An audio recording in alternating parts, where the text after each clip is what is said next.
ये नरसिम्हम कमेटी जो है वो एक बार नहीं 2 बार बनाई गई, इन्हीं नरसिम्हम साहब के नेतृत्व में जो है वो 2 बार कमेटी जो है वो बनाई गई, जिसको हम लोग नरसिम्हम 1 एंड नरसिम्हम 2 के नाम से जो है वो पुकारते हैं। तो दोनों जो है वो अलग अलग टाइम फ्रेम में जो है वो बनाई गई और अलग अलग समय में अलग अलग फाइनेंशियल सेक्टर और बैंकिंग सेक्टर के डिमांड्स को जो है वो देखते हुए जो है वो नरसिम्हम 1 और नरसिम्हम 2 नाम की 2 कमेटियां जो है वो बनाई गई। और बहुत ही इंपॉर्टेंट कमिटी जो है वो खास करके हमारे यहाँ इंडिया में बैंकिंग सेक्टर आदि के रिफॉर्म्स को लेकर के जो है वो बहुत इंपॉर्टेंट इसके रिकमेंडेशंस जो है वो रहे हैं, जिसको कि हम लोग देखते हैं। तो जो नरसिम्हम 1 कमेटी है, उसके पहले हम लोग एक थोड़ा सा बैकग्राउंड ये बात को जानते हैं और समझते हैं कि 1991 में हम लोगों की जो है वो एक नई आर्थिक नीति जो है वो लाई गई थी, जिसको न्यू इकोनॉमिक पॉलिसी कहते हैं, जिसके अंतर्गत हम लोग जानते हैं कि लिबरलाइजेशन, प्राइवेटाइजेशन और ग्लोबलाइजेशन जो है वो भारत में इंट्रोड्यूस किया गया था। और इसको इंट्रोड्यूस करने के बाद एक बड़ा फैक्टर क्या सामने आता है कि उस नए पूरे फाइनेंशियल सिस्टम, उस नए पूरे पॉलिसी को केटर करने के लिए, उस नए पूरे पॉलिसी को सपोर्ट देने के लिए हमारा बैंकिंग सिस्टम कितना मजबूत है या हमारा फाइनेंशियल सेक्टर जो है वो कितना मजबूत है, इन सारी चीजों को जो है वो देखने के लिए जो है वो इस कमेटी को जो है वो दिया गया था, टास्क जो है वो उनको दिया गया था कि आप इस पर जो है वो चर्चा करिए और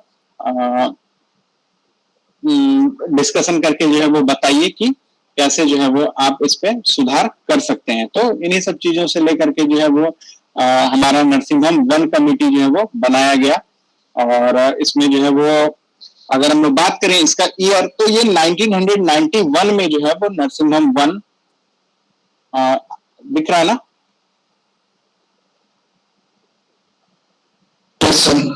ये 1991 में कंस्टिट्यूट किया गया और ये जो है पोस्ट इकोनॉमिक लिबरलाइजेशन जो हम लोगों का है, उसी के बाद जो है वो ये कमिटी जो है वो बनाई गई। तो जो हमारा 1991 में इकोनॉमिक लिबरलाइजेशन हुआ, हमारी अर्थव्यवस्था को हम लोग जो है वो खोल दिए, वैश्विक अर्थव्यवस्था के साथ उसको लिंक कर दिए, जिसको हम लोग ग्लोबलाइजेशन के नाम से जानते हैं। तो इस नई व्यवस्था के अनुरूप जो हमारी नई आर्थिक व्यवस्था हुई, उसके अनुरूप हमारा banking sector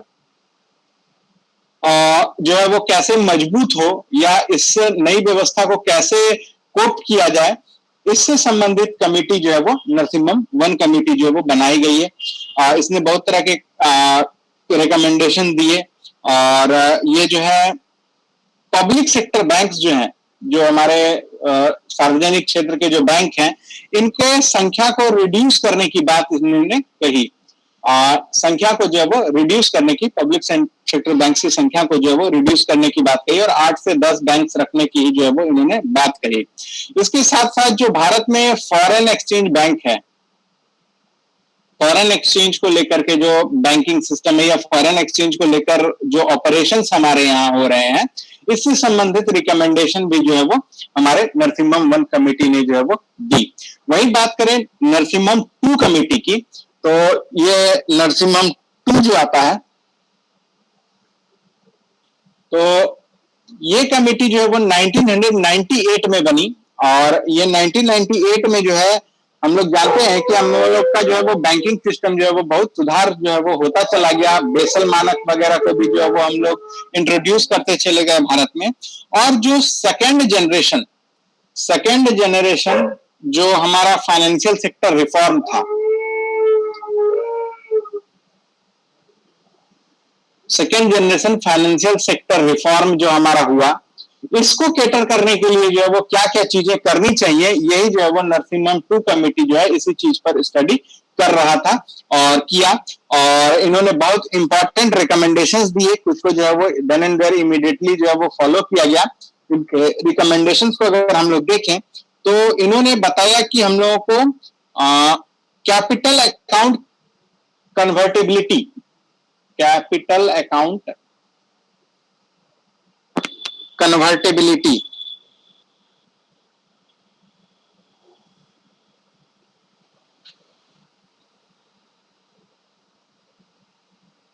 capital account convertibility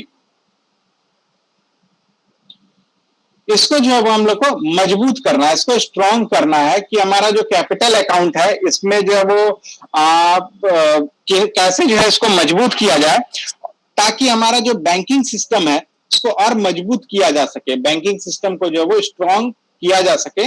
इस चीज को लेकर के जो है वो बात इन्होंने कही। इसके अलावा इन्होंने जो है वो बैंक को जो है वो बताया कि मात्र लिमिटेड जो है वो उसका ऑपरेशंस या लिमिटेड तरीके के बैंक्स जो है वो होने चाहिए। उन्होंने बताया कि 2 से 3 बैंक ऐसे हों जो कि इंटरनेशनल ओरिएंटेशन के हों,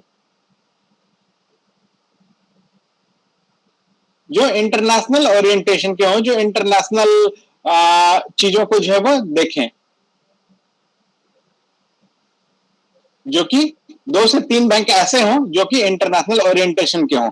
उसके बाद इन्होंने बताया कि 8 से 10 बैंक जो है वो लार्ज बैंक हों, लार्ज बैंक्स हों, और ये हमारे यहाँ जो है वो इंडिया में मीडियम, कॉरपोरेट और जो हमारा लार्ज ट्रांजैक्टिंग जो यूनिट्स होते हैं, या यूं कहें तो हम लोगों का लार्ज ट्रांजैक्शंस को लेकर के जो है वो बैंकिंग जो होता है, इन तरह के जो है वो बैंक बनाने की बात इन्होंने कही।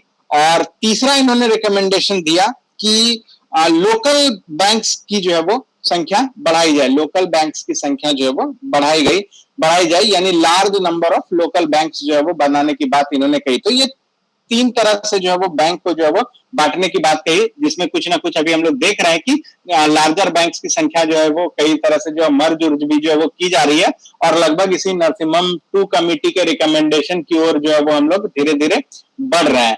तो यही जो इंपॉर्टेंट इनके रिकमेंडेशंस हैं, इनको ध्यान में रखिएगा। नरसिम्हम 1 और नरसिम्हम 2, नरसिम्हम 1 1991 और नरसिम्हम 2 1998, और दोनों जो है वो फर्स्ट वाला जो है वो इकोनॉमिक लिबरलाइजेशन जो भारत का हुआ, या ओपन इकोनॉमी जो हमारी बनी, उसके संबंधित चीजों को जो है वो देखने के लिए कि उसको कैसे स्ट्रांग किया जाए, हमारे फाइनेंशियल सिस्टम को, बैंकिंग सिस्टम को, वो। और फिर जब सेकेंड जनरेशन आया फाइनेंशियल सेक्टर का रिफॉर्म, तो उस दौरान में जो है वो नरसिम्हम 2 कमेटी जो है वो बनाई गई, और इन्होंने जो है वो बैंकिंग सिस्टम में बहुत सुधार आदि करने की जो है वो बात कही गई, और इनके रिकमेंडेशन को सरकार ने बहुत सीरियसली लिया है, और काफी जो है इस पर इनके रिकमेंडेशन पर समय समय पर जो है वो काम भी होता रहता है हमारे यहाँ भारत में।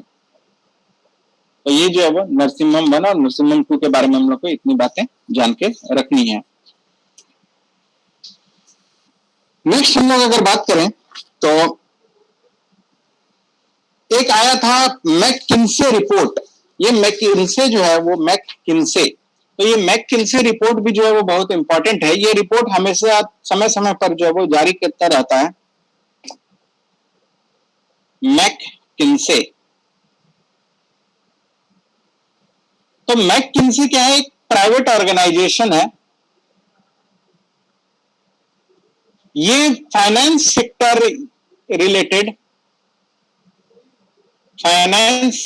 रिलेटेड जो है वो चीजों का रिपोर्ट, समरी, ये सब जो है वो तैयार करता है। रिपोर्ट, समरी, स्टडी, ये सब चीजें जो है वो तैयार करता है। ये इंटरनेशनल एक संस्था है मैककिन्से।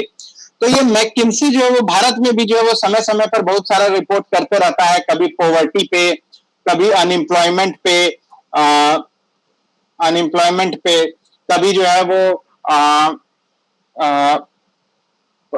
और भी तरह का जो इसी तरह का फाइनेंशियल रिलेटेड चीज है, पॉवर्टी है, अनएम्प्लॉयमेंट है, वेजेस है, इन सब चीजों के तरह के जो चीजें हैं, इन सबसे संबंधित स्टडी जो है वो हमेशा करते रहता है। तो ये 1995 में ये एक रिपोर्ट सौंपा था। ये रिपोर्ट बहुत महत्वपूर्ण रिपोर्ट है, जिसको हम लोग मैककिन्से रिपोर्ट के नाम से जानते हैं, मैककिन्से रिपोर्ट के नाम से जानते हैं।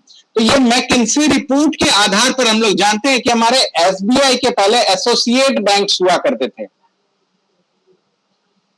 एसोसिएट बैंक्स जो है वो हुआ करते थे। इन एसोसिएट बैंक्स को मर्ज करके जो है वो सिंगल एसबीआई बैंक जो है वो कर दिया गया है।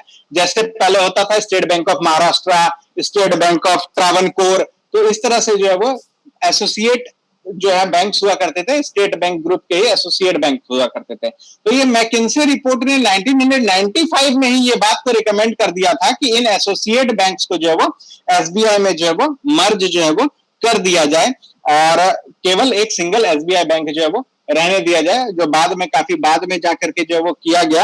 एग्जैक्ट डेट क्या था ध्यान नहीं है मुझे, तो बस ये ध्यान रखिएगा कि मैकिन्से रिपोर्ट के आधार पर ही जो है वो एसबीआई एंड एसबीआई एसोसिएट्स को जो है वो मर्ज करके सिंगल एसबीआई बैंक जो है वो बना दिया गया था।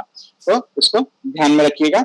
और ये बात को मैकिन्से रिपोर्ट में 1995 में ही जो है 1995 में ही जो है वो रिकमेंड कर दिया गया था। तो ये मैकिन्से रिपोर्ट है। नेक्स्ट हम लोग अगर बात करें मैकिन्से रिपोर्ट के बाद एक कमिटी बनी जो बहुत महत्वपूर्ण है, वो है Shashi S Vempati committee. Shashi S Vempati committee, ये प्रसार भारती के सीईओ भी रहे हैं, शायद अभी भी यही हैं। तो शशि एस वेम्पति के नाम पर एक कमेटी बनी थी और ये ministry of information and broadcasting, जो सूचना एवं प्रसारण मंत्रालय है, MIPB बोलते हैं इसको, ministry of information publication and broadcasting का जो विभाग है, मंत्रालय है, इस मंत्रालय के द्वारा जो है ये कमेटी जो है वो बनाई गई थी, शशि एस वेम्पति कमेटी, और ये 2014 में बनाई गई थी, 2014 में।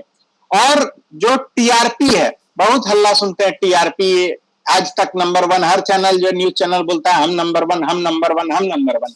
तो ये टीआरपी का ही हम लोग जो है वो बहुत बार ये शब्द हम लोग इस्तेमाल करते हैं, भाई फलाना टीवी चैनल का इतना टीआरपी उतना टीआरपी है। What is this TRP? कौन बताएगा इस टीआरपी का फुल फॉर्म क्या है?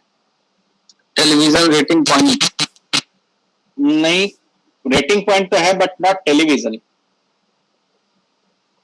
ये है target rating point. Target rating point, ये रिलेटेड भले टेलीविजन से है बट इसका फुल फॉर्म है टारगेट रेटिंग पॉइंट, टीआरपी। तो ये टीआरपी में जो बढ़ता हुआ टीआरपी को बढ़ाने के चक्कर में जो मिसलीडिंग इंफॉर्मेशन या मिसलीडिंग कंपटीशन जो हो गया था, जो बहुत सारे ऑर्गेनाइजेशन टीईटीआई, तो जो कंपटीशन मिसलीडिंग हो गया था और ये जो लोगों को है उसको मिसगाइड कर रहा था या गलत तरीके जो है वो इस्तेमाल कर रहे थे, जो कंपनियां हैं, टेलीविजन कंपनियां हैं या ब्रॉडकास्टिंग कंपनियां हैं, उनको कंट्रोल करने के लिए और इस टीआरपी का जो बहुत गंदा एक जो रेस था, रैट रेस था, इस रैट रेस में जो है वो लूप होल और जो इससे कंज्यूमर या जो हमारे व्यूअर हैं इसके राइट्स को भी प्रोटेक्ट करने के लिए जो है वो इन सब चीजों से संबंधित जो है वो कमेटी जो है वो बनाई गई, शशि एस वेम्पति कमेटी। और ये जो है वो गाइडलाइंस जारी किया, गाइडलाइंस जो है वो जारी किया, जो ये टेलीविजन रेटिंग्स है, ये जो टारगेट रेटिंग पॉइंट है टेलीविजन के, इनको कैसे कैसे जो है वो किया जाए, तो ये टेलीविजन रेटिंग्स को लेकर के जो है वो गाइडलाइंस भी जो है वो जारी करते हैं शशि एस वेम्पति। इसके बाद इन्होंने व्यूअर को भी डिफाइन किया कि व्यूअर कौन होगा, किसको बोलेंगे जो कि वो टीवी का एक व्यूअर है या वो चैनल का व्यूअर है। हम जो है वो एक व्यूअर है, मान लीजिए हम जो है वो आज तक का व्यूअर हैं, तो इसका क्या क्राइटेरिया है कि हम आज तक का व्यूअर हैं? हम तो एनडीटीवी भी देख रहे हैं, हम सच तक भी देख रहे हैं यूट्यूब पर, हम न्यूज 18 भी देख रहे हैं। ये बोल रहा है मेरा टॉप का है, हम टॉप है, हम रैंक 1 है, हम रैंक 1 है। तो पहले तो ये डिसाइड करिए कि ये व्यूअर कौन है और वो व्यूअर के क्राइटेरिया पे हम आज तक को देख रहे हैं कि नहीं देख रहे हैं, इस व्यूअर के क्राइटेरिया पे हम एनडीटीवी को देख रहे हैं कि नहीं देख रहे हैं। तो ये व्यूअर कौन होगा इसको भी डिसाइड या इसको भी समझ लीजिए डिफाइन करने का काम जो है वो वेम्पति कमेटी जो है वो की थी। तो हु इज अ व्यूअर, कोई आइडिया किसको व्यूअर बोला जाएगा?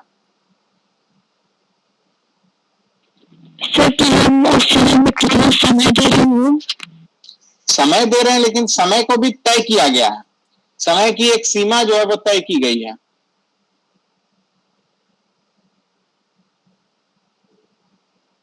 देख रहे हैं तो हम व्यूअर हैं, लेकिन कितना देर देख रहे हैं तो हम व्यूअर हैं? तो व्यूअर को इन्होंने बहुत ही आसानी से डिफाइन किया है, बहुत आसान शब्दों में डिफाइन किया है। Anyone who watches television, anyone who watches television for more than a minute, for more than a minute is a viewer. अगर हम 1 मिनट या 1 मिनट से ज्यादा किसी चैनल, किसी न्यूज, किसी टीवी को देख रहे हैं तो हम उसके व्यूअर हैं। यही जो उन्होंने डिफाइन किया, इस व्यूअर को टाइम फ्रेम सेट किया 1 मिनट या 1 मिनट से ज्यादा। तो अगर कोई न्यूज है जिसको हम, कोई चैनल है उसको हम 1 मिनट तक रुक के उसको देख लिए तो हम उस चैनल का जो है वो व्यूअर हो गए। वो फिर अपने हमको जो है वो टेलीविजन के रेटिंग के लिए जो है वो काउंट कर सकता है। तो ऐसा ही जो है वो शशि एस वेम्पति कमेटी ने जो है वो व्यूअर को डिफाइन किया और ये रेटिंग से रिलेटेड है, टारगेट रेटिंग पॉइंट यानी टीआरपी जो है वो उससे रिलेटेड कमेटी जो है वो रही, शशि एस वेम्पति कमेटी। चलिएगा आगे बढ़ा जाए, यहां तक कोई दिक्कत?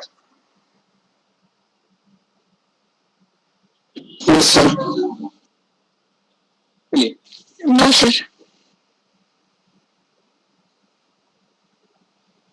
नेक्स्ट हम लोग बात करेंगे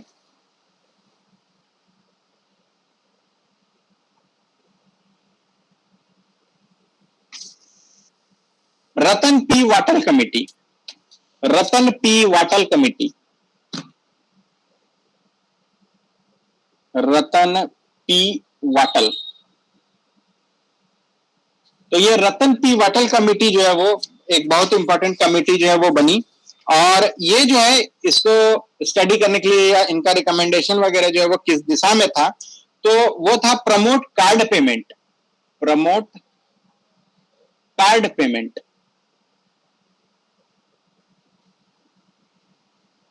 and discourage cash transaction, and discourage card transaction. यानी कि जो कार्ड के थ्रू पेमेंट है, इस कमेटी के रिकमेंडेशन के बाद हम लोग देखेंगे कि ATM cards, debit cards, credit cards, ये सब जो है वो प्रचलन में आ गए। ये सब जो है वो भारत में जो है वो प्रचलन में जो है वो आए। तो ये इसी रतन पी वाटल कमेटी के रिकमेंडेशन पे जो है वो आए कि इन्होंने ही जो है वो प्रमोट करने की बात कही कि कार्ड के थ्रू पेमेंट जो है वो प्रमोट किया जाए। उसके बाद हम लोग देखेंगे कि हमारे यहाँ ये डेबिट कार्ड, क्रेडिट कार्ड और एटीएम वगैरह जो है वो इससे रिलेटेड एक बूम सा जो है वो हम लोग को देखने को मिलता है। अचानक से जो है वो हम लोग देखते हैं कि हमारे घरों में एटीएम कार्ड्स वगैरह जो है वो बहुत रिप्लेस करने लगे हमारे चेक सिस्टम को। चेक सिस्टम को जो है वो रिप्लेस करने लगे। हमारे जो विड्रॉवल सिस्टम है और पेमेंट सिस्टम है उसको भी जो है वो रिप्लेस करने का काम जो है वो इस कार्ड ने जो है वो शुरू कर दिया, इस कार्ड पेमेंट में। तो इसी कार्ड पेमेंट को प्रमोट करने के लिए रतन पी वाटल कमेटी जो है वो बनाई गई। इसके साथ साथ सिर्फ इतना ही काम नहीं किए, इसके साथ साथ इन्होंने single window payment gateway, single window एकल खिड़की पेमेंट गेटवे, पेमेंट गेटवे, तो सिंगल विंडो पेमेंट गेटवे बनाने का भी जो है वो रिकमेंडेशन इसी कमेटी ने जो है वो किया था। ये सिंगल विंडो पेमेंट गेटवे क्या है कि एक चैनल, एक ही चैनल है, मतलब हम लोग किसी भी कार्ड से दें, रुपए कार्ड से पे करें, वीजा कार्ड से पे करें, मास्टर कार्ड से पे करें, इस पेमेंट का चैनल जो है वो सिंगल चैनल है।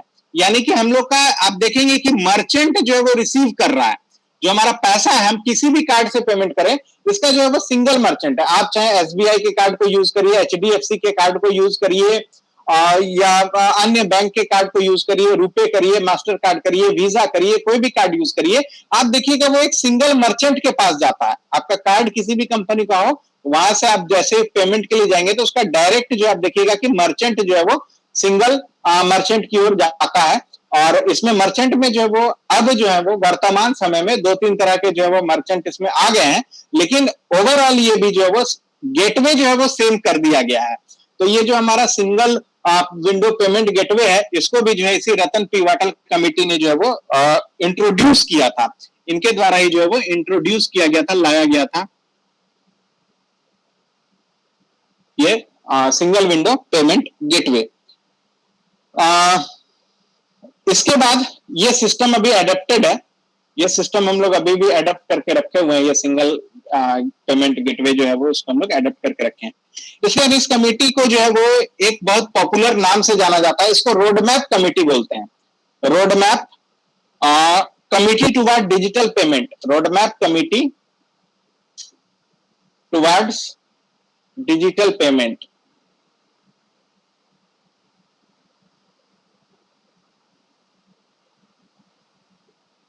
तो इसको जो है वो road map committee toward digital payment जो है वो भी कहा जाता है, इसे रतन पी वाटल का। और इसके साथ साथ ये तो हो गया पब्लिक के लिए, इसके साथ साथ एक और इंपॉर्टेंट रिकमेंडेशन इन्होंने किया कि जो गवर्नमेंट पेमेंट सिस्टम है, गवर्नमेंट में जो लोगों को सैलरी, पेंशन ये सब जो मिलता है या अलग अलग तरह का जो गवर्नमेंट की तरफ से पेमेंट किया जाता है, इस पेमेंट को भी जो है वो यूनिफाई करने के लिए जो है वो प्रयास किया और बहुत तरह से जो है वो रिकमेंडेशन जो है वो दिया। यानी कि इन्होंने जो पब्लिक फाइनेंस मैनेजमेंट सिस्टम है, public finance management system, public finance management system को भी जो है वो इन्होंने इंटीग्रेट करने का या यूनाइट करने का काम किया, यूनाइट या इंटीग्रेट करने का जो है वो काम किया था इसी कमेटी ने। जो कि आज हम लोग देखेंगे कि पेमेंट वगैरह आता है, पेगॉव नाम का ऐप बना दिया गया है या पेगॉव नाम का पोर्टल है, इसके थ्रू आता है, ई कुबेर है। तो इस तरह के जो पोर्टल है इनके थ्रू जो है वो ये सब चीजें जो आती हैं। उसके बाद जो है वो भारत कोष है। तो इस तरह से जो लोग सैलरीड है उनको ये चीजें पता होंगी, या जो लोग अकाउंट डिपार्टमेंट में है, हम लोगों का पेमेंट भी जो बनता है वो पीएफएमएस के थ्रू ही बनता है। बिल्कुल। तो ये जो वही पब्लिक फाइनेंस मैनेजमेंट सिस्टम जिसको पीएफएमएस जो कहते हैं, ये पीएफएमएस का रिकमेंडेशन भी जो है वो इसी रतन पी वाटल कमेटी के द्वारा ही जो है वो किया गया। तो इसलिए इस कमेटी को जो है भारत में डिजिटल पेमेंट का रोड मैप कमेटी भी जो है वो बोला जाता है, जो तमाम तरह का पेमेंट है, चाहे बैंकिंग रिलेटेड पेमेंट हो, सैलरी पेंशन रिलेटेड, एम्प्लॉयज को रिलेटेड पेमेंट हो, और इसको सिर्फ गवर्नमेंट ही नहीं बल्कि प्राइवेट सेक्टर के लोग भी जो है वो इसी चीज को जो है वो इस्तेमाल कर रहे हैं। भले उनका प्लेटफॉर्म कुछ अलग है, लेकिन वो है इसी डिजिटल पेमेंट का ही जो है वो हिस्सा जो है वो आ रहा है। तो ये सारा चीज जो है वो इसी रतन पी वाटल कमेटी के रिकमेंडेशन पे हुआ था, और ये भारत में जो है वो बहुत इंपॉर्टेंट कमेटी के रूप में जो है वो जानी जाती है, रतन पी वाटल कमेटी, यानी कि ये डिजिटल पेमेंट से रिलेटेड कंपनी है। क्लियर है ये?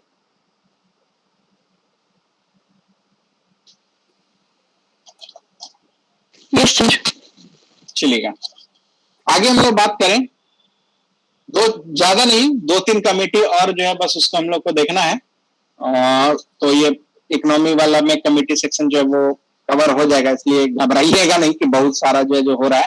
और कमेटी तो हमारे यहाँ हर साल बहुत सारी कमेटियां बनते रहती हैं, लेकिन कुछ कमेटी होती है जो लैंडमार्क सिचुएशन जो है वो क्रिएट कर देती हैं और हमेशा के लिए जो है वो इंपॉर्टेंट हो जाती है, जरा अमर हो जाती हैं। आज जैसे रतन पी वाटल कमेटी वगैरह जो हो गई वो हो गया, या शशि वेम्पति कमेटी हो गया, तो टीआरपी वगैरह को लेकर के जो है हम लोग खूब चर्चा करते हैं इन सब चीजों को, लेकिन इसके बारे में जो है हम लोग को बेहतर पता नहीं होता है। तो टारगेट भी मेरा वही था कि वैसे ही कमिटीज जो हैं जो भारत के लिए लैंडमार्क साबित हुए हैं उन्हीं को कवर करें। तो इकोनॉमी में जो है वो लगभग हम लोग को 15 से 18 कमिटी जो इस तरह के मेरे समझ से जो है वो हम लोग को देखने हैं, और बहुत ज्यादा इसमें घबराना नहीं है। मैंने इसमें बताया कि ईयर जनरली नहीं पूछता है, और इसमें जो है वो रिकमेंडेशन अगर कुछ बहुत यूनिक हो, जैसे रतन पी वाटल का था, या फिर हम लोग जो शशि वेम्पति कमेटी देखे, या इस तरह की जो भी कमेटियां देखें, कुछ यूनिक रिकमेंडेशन है तो उससे संबंधित चीजें जो है वो पूछी जाती हैं।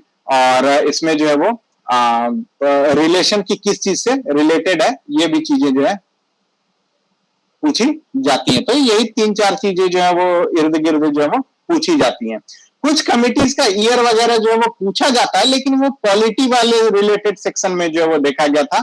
देखा गया है, यानी कि जो हमारा उधर पंचायती राज से रिलेटेड या सेंटर स्टेट से रिलेटेड कुछ है तो वहां पर जो है वो ईयर इंपॉर्टेंट है। लेकिन मैंने इकोनॉमी वाले कमिटी में जो है वो ईयर अभी तक जो है वो नहीं देखा है। जितने भी प्रीवियस मैंने 5-7 साल के देखा उसमें जो है वो ईयर नहीं है, तो इसलिए इकोनॉमी वाले में घबराइएगा नहीं। इसमें बस ध्यान रखना है कि ये किस सेक्टर से रिलेटेड है। आइएगा, नेक्स्ट हम लोग एक इंपॉर्टेंट कमिटी देखेंगे, केवी कामत कमिटी। केवी कामत कमिटी, केवी कामत कमिटी, ये 2020 में बनाई गई, 2020 में, और ये जो है वो बनाई गई फॉर रिकमेंडेशन ऑन, कह सकते हैं कि restructuring of loan, restructuring of loans post COVID, post कोविड-19। तो कोविड-19 का जो इफेक्ट हुआ वो हम लोग जानते हैं, हमारे इकोनॉमी पे जो है वो बहुत ही बुरा झटका जो है वो दिया, जोल्ट जो है वो हम लोग को दिया। तो इस दौरान में जो हमारे यहाँ लोन बांटे गए या उससे पहले जो लोन बांटे गए हैं, उन लोन से जो है वो क्या फायदा क्या नुकसान, कैसे जो है उन लोन को रिकवर किया जाए या कैसे उस लोन के रिकवरी को रिस्ट्रक्चर किया जाए, इस तरह की चीजों को लेकर के जो है वो रिकमेंडेशन देने के लिए जो है वो केवी कामत कमेटी जो है वो बनाई गई थी। और खास करके जो बड़े बड़े कॉर्पोरेट लोन्स होते थे, कॉर्पोरेट लोन्स, कॉर्पोरेट लोन्स, तो कॉर्पोरेट लोन्स जो है वो इसके डूबने के सबसे ज्यादा चांसेस थे उस दौर में, या अभी भी जो है वो इस पे बहुत हम लोग उबर नहीं पाए हैं। तो कॉर्पोरेट लोन्स के जो डूबने के चांसेस थे कोविड-19 के बाद, मेन जो है वो देखना था कि ये कॉर्पोरेट लोन्स जो है वो कैसे जो है वो ज्यादा से ज्यादा जो है वो रिकवर कर लिए जाए, कहीं ये कॉर्पोरेट लोन्स एनपीए ना बन जाए, नॉन परफॉर्मिंग एसेट्स ना बन जाए, लोन लेके जो है वो बैठ जाए और वो रिकवरी ना हो सके। तो इन सब चीजों से रोकने के लिए जो है वो केवी कामत कमेटी जो है वो बनाई गई थी, और इनके रिकमेंडेशंस भी जो है वो बहुत तरह से फॉलो किए गए हैं, और इन्होंने जो है वो एनपीए को कम करने के लिए भी जो है वो रिकमेंडेशन जो है वो इसी दौरान में दी थी। तो केवी कामत कमेटी के बारे में अगर हम लोग इतना जानते हैं तो ये सफिशियंट है।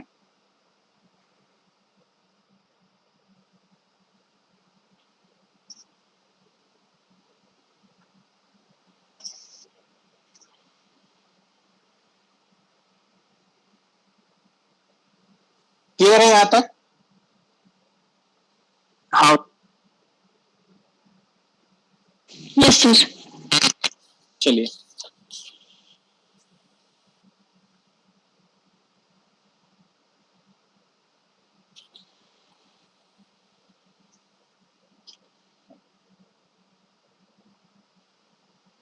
चलिएगा। तो नेक्स्ट जो है वो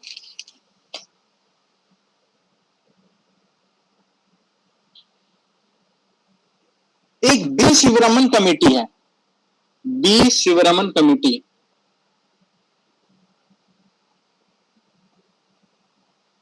क्या है ये कमेटी? बहुत फेमस कमेटी है, बहुत बार ये रिपीट हुआ है।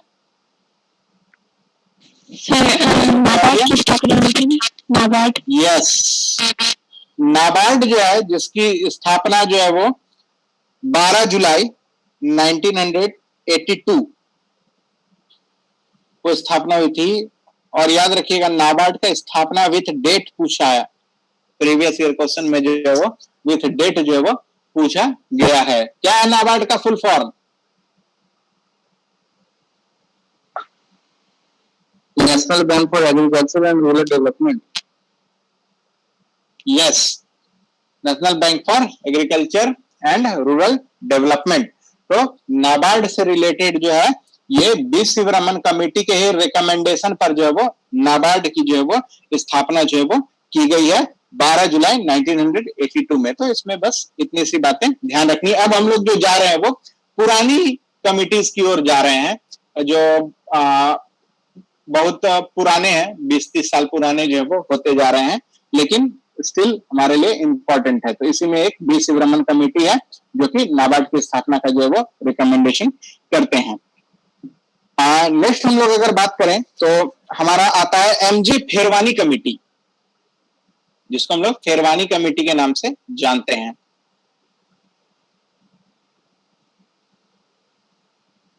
तो ये कमेटी भी जो है वो बनी, काफी पुरानी है, 1991 में बनी, 30-31 साल पुरानी कमेटी जो है वो हो गई।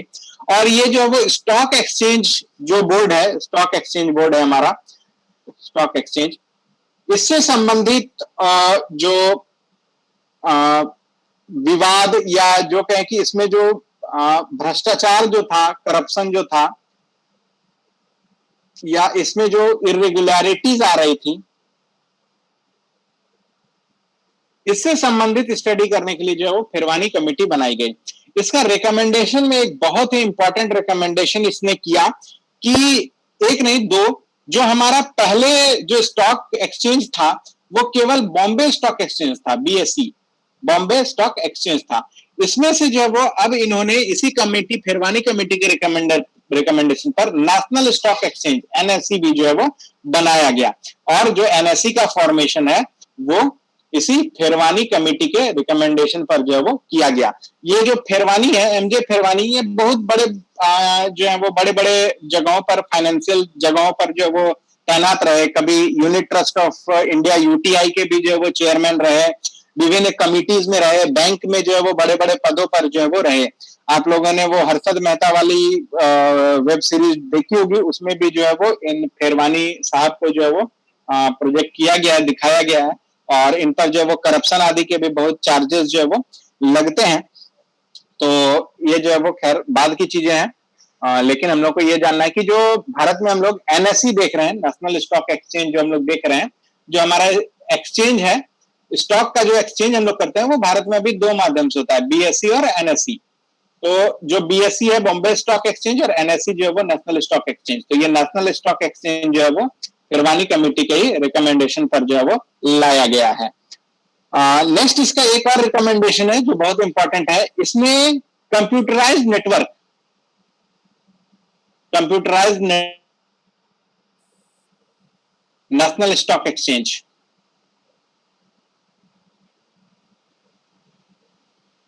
सिस्टम, जो आज हम लोग ऑन सिस्टम देख रहे हैं, जो कंप्यूटराइज्ड ट्रेडिंग जो हम लोग देख रहे हैं, शेयर ट्रेडिंग जो है वो हम लोग देख रहे हैं, शेयर्स का जो खरीद बिक्री जो हम लोग देख रहे हैं, वेरियस एप्स के माध्यम से भी आज हम लोग कर रहे हैं। पहले कंप्यूटर के माध्यम से करते थे, आज के डेट में तो मैट अकाउंट जो है वो हम लोग खोल रहे हैं, और उसके बाद किसी ब्रोकिंग एजेंट के थ्रू जो है वो हम लोग डायरेक्ट जो है वो स्टॉक में जो है वो इन्वेस्ट कर रहे हैं, या सेल परचेज का काम जो है वो कर रहे हैं। तो ये जो computerised network of national stock exchange system जो हम लोग देख रहे हैं, ये भी इसी फिरवानी कमेटी के रिकमेंडेशन पर जो है वो किया गया है। तो इस चीज को भी जो है वो ध्यान में रखिएगा। यानी आज जो शेयर बाजार ऑनलाइन हो गया है, ये ऑनलाइन होने का भी जो काम है, ये इसी फिरवानी कमेटी के रिकमेंडेशन में जो है वो किया गया है। तो इसको, इतनी चीजें इसमें ध्यान में रखनी है। 1991, और इसी कमेटी के बाद जो है वो आप देखिएगा कि हर्षद मेहता स्कैम जो है वो हुआ था। अब तो इस पे मूवी भी बना दी गई है, 1992 पे हर्षद मेहता को हीरो बना दिया गया है। तो खैर जो भी है,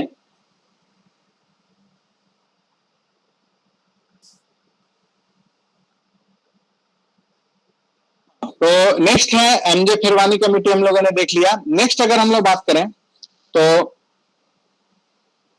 इसी फिरवानी कमेटी से लगे लगे इसी के जस्ट बाद एक और कमेटी बनी थी, जानकी रमन कमेटी, जानकी रमन कमेटी। तो ये जानकी रमन कमेटी भी जो है वो मार्केट इरेगुलरिटीज, मार्केट में जो इरेगुलरिटीज थी, अनियमितता थी, उसी से संबंधित जो है वो रिकमेंडेशन और स्टडी करने के लिए जो है वो जानकी रमन कमेटी जो है वो बनाई गई 1992 में। तो उसको भी जो है वो ध्यान रखिएगा। ये बैक टू बैक जो है वो, इस समय हमारा जो अर्थव्यवस्था था वो ट्रांजिशन में था, बदलाव में था। नई आर्थिक नीति ला दी गई थी, ग्लोबलाइजेशन कर दिया गया था, लिबरलाइजेशन कर दिया गया था, बैंकिंग सिस्टम डमाडोल हो गया था। हम लोग जानते हैं कि हमारा फॉरेन एक्सचेंज जो है वो उस दौर में बहुत खराब हो गया था। उसके साथ साथ गवर्नमेंट इनस्टेबिलिटी भी जो है वो हम लोग को वहां पर देखने को मिली थी। राजीव गांधी की हत्या हो गई थी, नरसिम्हा राव की सरकार जो है वो बनी थी। उसके बाद फिर इकोनॉमिक रिफॉर्म्स जो है वो मनमोहन सिंह के समय में लाया गया था। उसके बाद फिर जो है वो नरसिम्हा राव के बाद जो है वो तुरंत पॉलिटिकल चेंजेस जो है वो हम लोग को देखने को मिलता है। तो ये जो आपका 93 से लेकर के जो 697 का दौर रहा, इसमें जो है वो हमने चंद्रशेखर, एच.डी. देवगौड़ा, इस तरह के जो है वो प्रधानमंत्री, गुजराल साहब, तो इस तरह के हम लोगों ने क्विक सक्सेशन में जो है प्रधानमंत्री भी जो है वो बदलते हमने देखा। लेकिन इन सब में कांस्टेंट क्या थे? श्रीमान सिंह साहब, बहुत ही इंटेलिजेंट आदमी, और भारत का जो आज आर्थिक सुदृढ़ीकरण है जो हम लोग देख रहे हैं, इतना मजबूत हो गया है आज हमारी अर्थव्यवस्था की, हम लोग जो है वो 5 ट्रिलियन इकोनॉमी की जो है वो बात करते हैं, और टारगेट भी जो है वो हमने सेट कर लिया है कि हम लोग जो है वो 5 ट्रिलियन इकोनॉमी बनेंगे। और जितना भी जो हमारा ग्लोबल स्ट्रेंथ है, या फिर यूं कहें कि 2008 में जो है वो ये आया, एक जो ग्लोबल क्राइसिस आया, ग्लोबल स्लोडाउन आया, इसको हम लोग झेल गए। 2020 से लेकर के 21 तक में जो कोविड का स्लोडाउन आया, इसको हम लोग झेल गए, हमारी अर्थव्यवस्था। तो इसका जो प्लेटफॉर्म है, ये इन्हीं जनाब ने जो है, इन्हीं साहब ने जो है वो सेट किया है। क्योंकि हम लोगों ने देखा है, जब हम लोग नई इकोनॉमिक नीति पढ़ रहे थे, तो इन्होंने 2 मेथड जो है वो अपनाए थे। एक जो है वो स्टेबलाइजेशन, मैंने बार बार चर्चा की है इसकी, और एक जो है वो स्टेबलाइजेशन, और एक जो है वो क्या था वो, स्ट्रक्चरल। तो ये जो स्ट्रक्चरल मेथड जो इन्होंने अपनाया था, स्ट्रक्चरल जो चेंजेस किए थे, यही स्ट्रक्चरल चेंजेस का नतीजा है कि आज पोस्ट एलपीजी 30 इयर्स हो गए, एग्जैक्ट 30 इयर्स हो गए। तो पोस्ट 30 इयर्स भी जो है वो हमारी अर्थव्यवस्था इतनी मजबूत जो है वो बनी हुई है। और खैर, ये तो बहुत बड़े इकोनॉमिस्ट थे, इनके बारे में जितना ही तारीफ किया जाए वो कम है। भले ही इनका पॉलिटिकल इनिंग्स अंडर क्रिटिसिज्म है, तो ठीक है, दुनिया के किस प्रधानमंत्री और किस प्रेसिडेंट का क्रिटिसिज्म नहीं होता है, चाहे जॉर्ज डब्ल्यू बुश हो, चाहे वो बराक ओबामा हो, चाहे नरेंद्र मोदी हो। Criticism is open to all, चाहे हिटलर हो, चाहे एंजेला मर्केल रहे, कोई भी रहे, तो मार्गरेट थैचर रहे, जो भी है, तो पॉलिटिक्स है तो क्रिटिसिज्म होगा ही। लेकिन मैं इतना मानता हूं कि ये साहब जो है वो देश की अर्थव्यवस्था के लिए बहुत अच्छा काम कर गए हैं।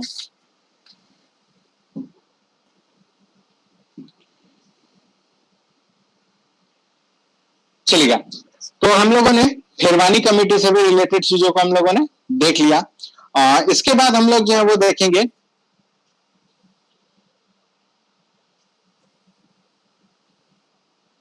राजा चिलैया कमेटी।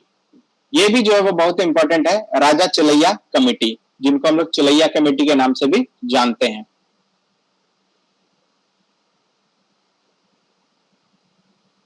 ये राजा चिलैया भी जो है ये बहुत विद्वान आदमी थे, बहुत जो है भारत में मतलब टॉप विद्वानों में से जो है वो इनको गिना जा सकता है।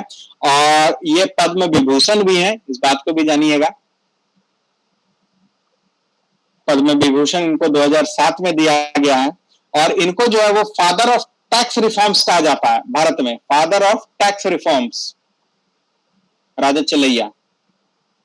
टैक्स रिफॉर्म्स का पिता जो है वो इन्हीं राजा चिलैया साहब को जो है वो कहा जाता है। बहुत बड़े इकोनॉमिस्ट रहे हैं, मनमोहन सिंह साहब के गुरु भी रहे हैं, और ये जो है वो आरबीआई के जो है वो गवर्नर भी जो है वो रह चुके हैं, और बहुत बड़े इकोनॉमिस्ट जो है वो राजा चिलैया साहब जो है वो रहे हैं। और सबसे बड़ी बात, इनको फादर ऑफ टैक्स रिफॉर्म्स भी जो है वो कहा जाता है।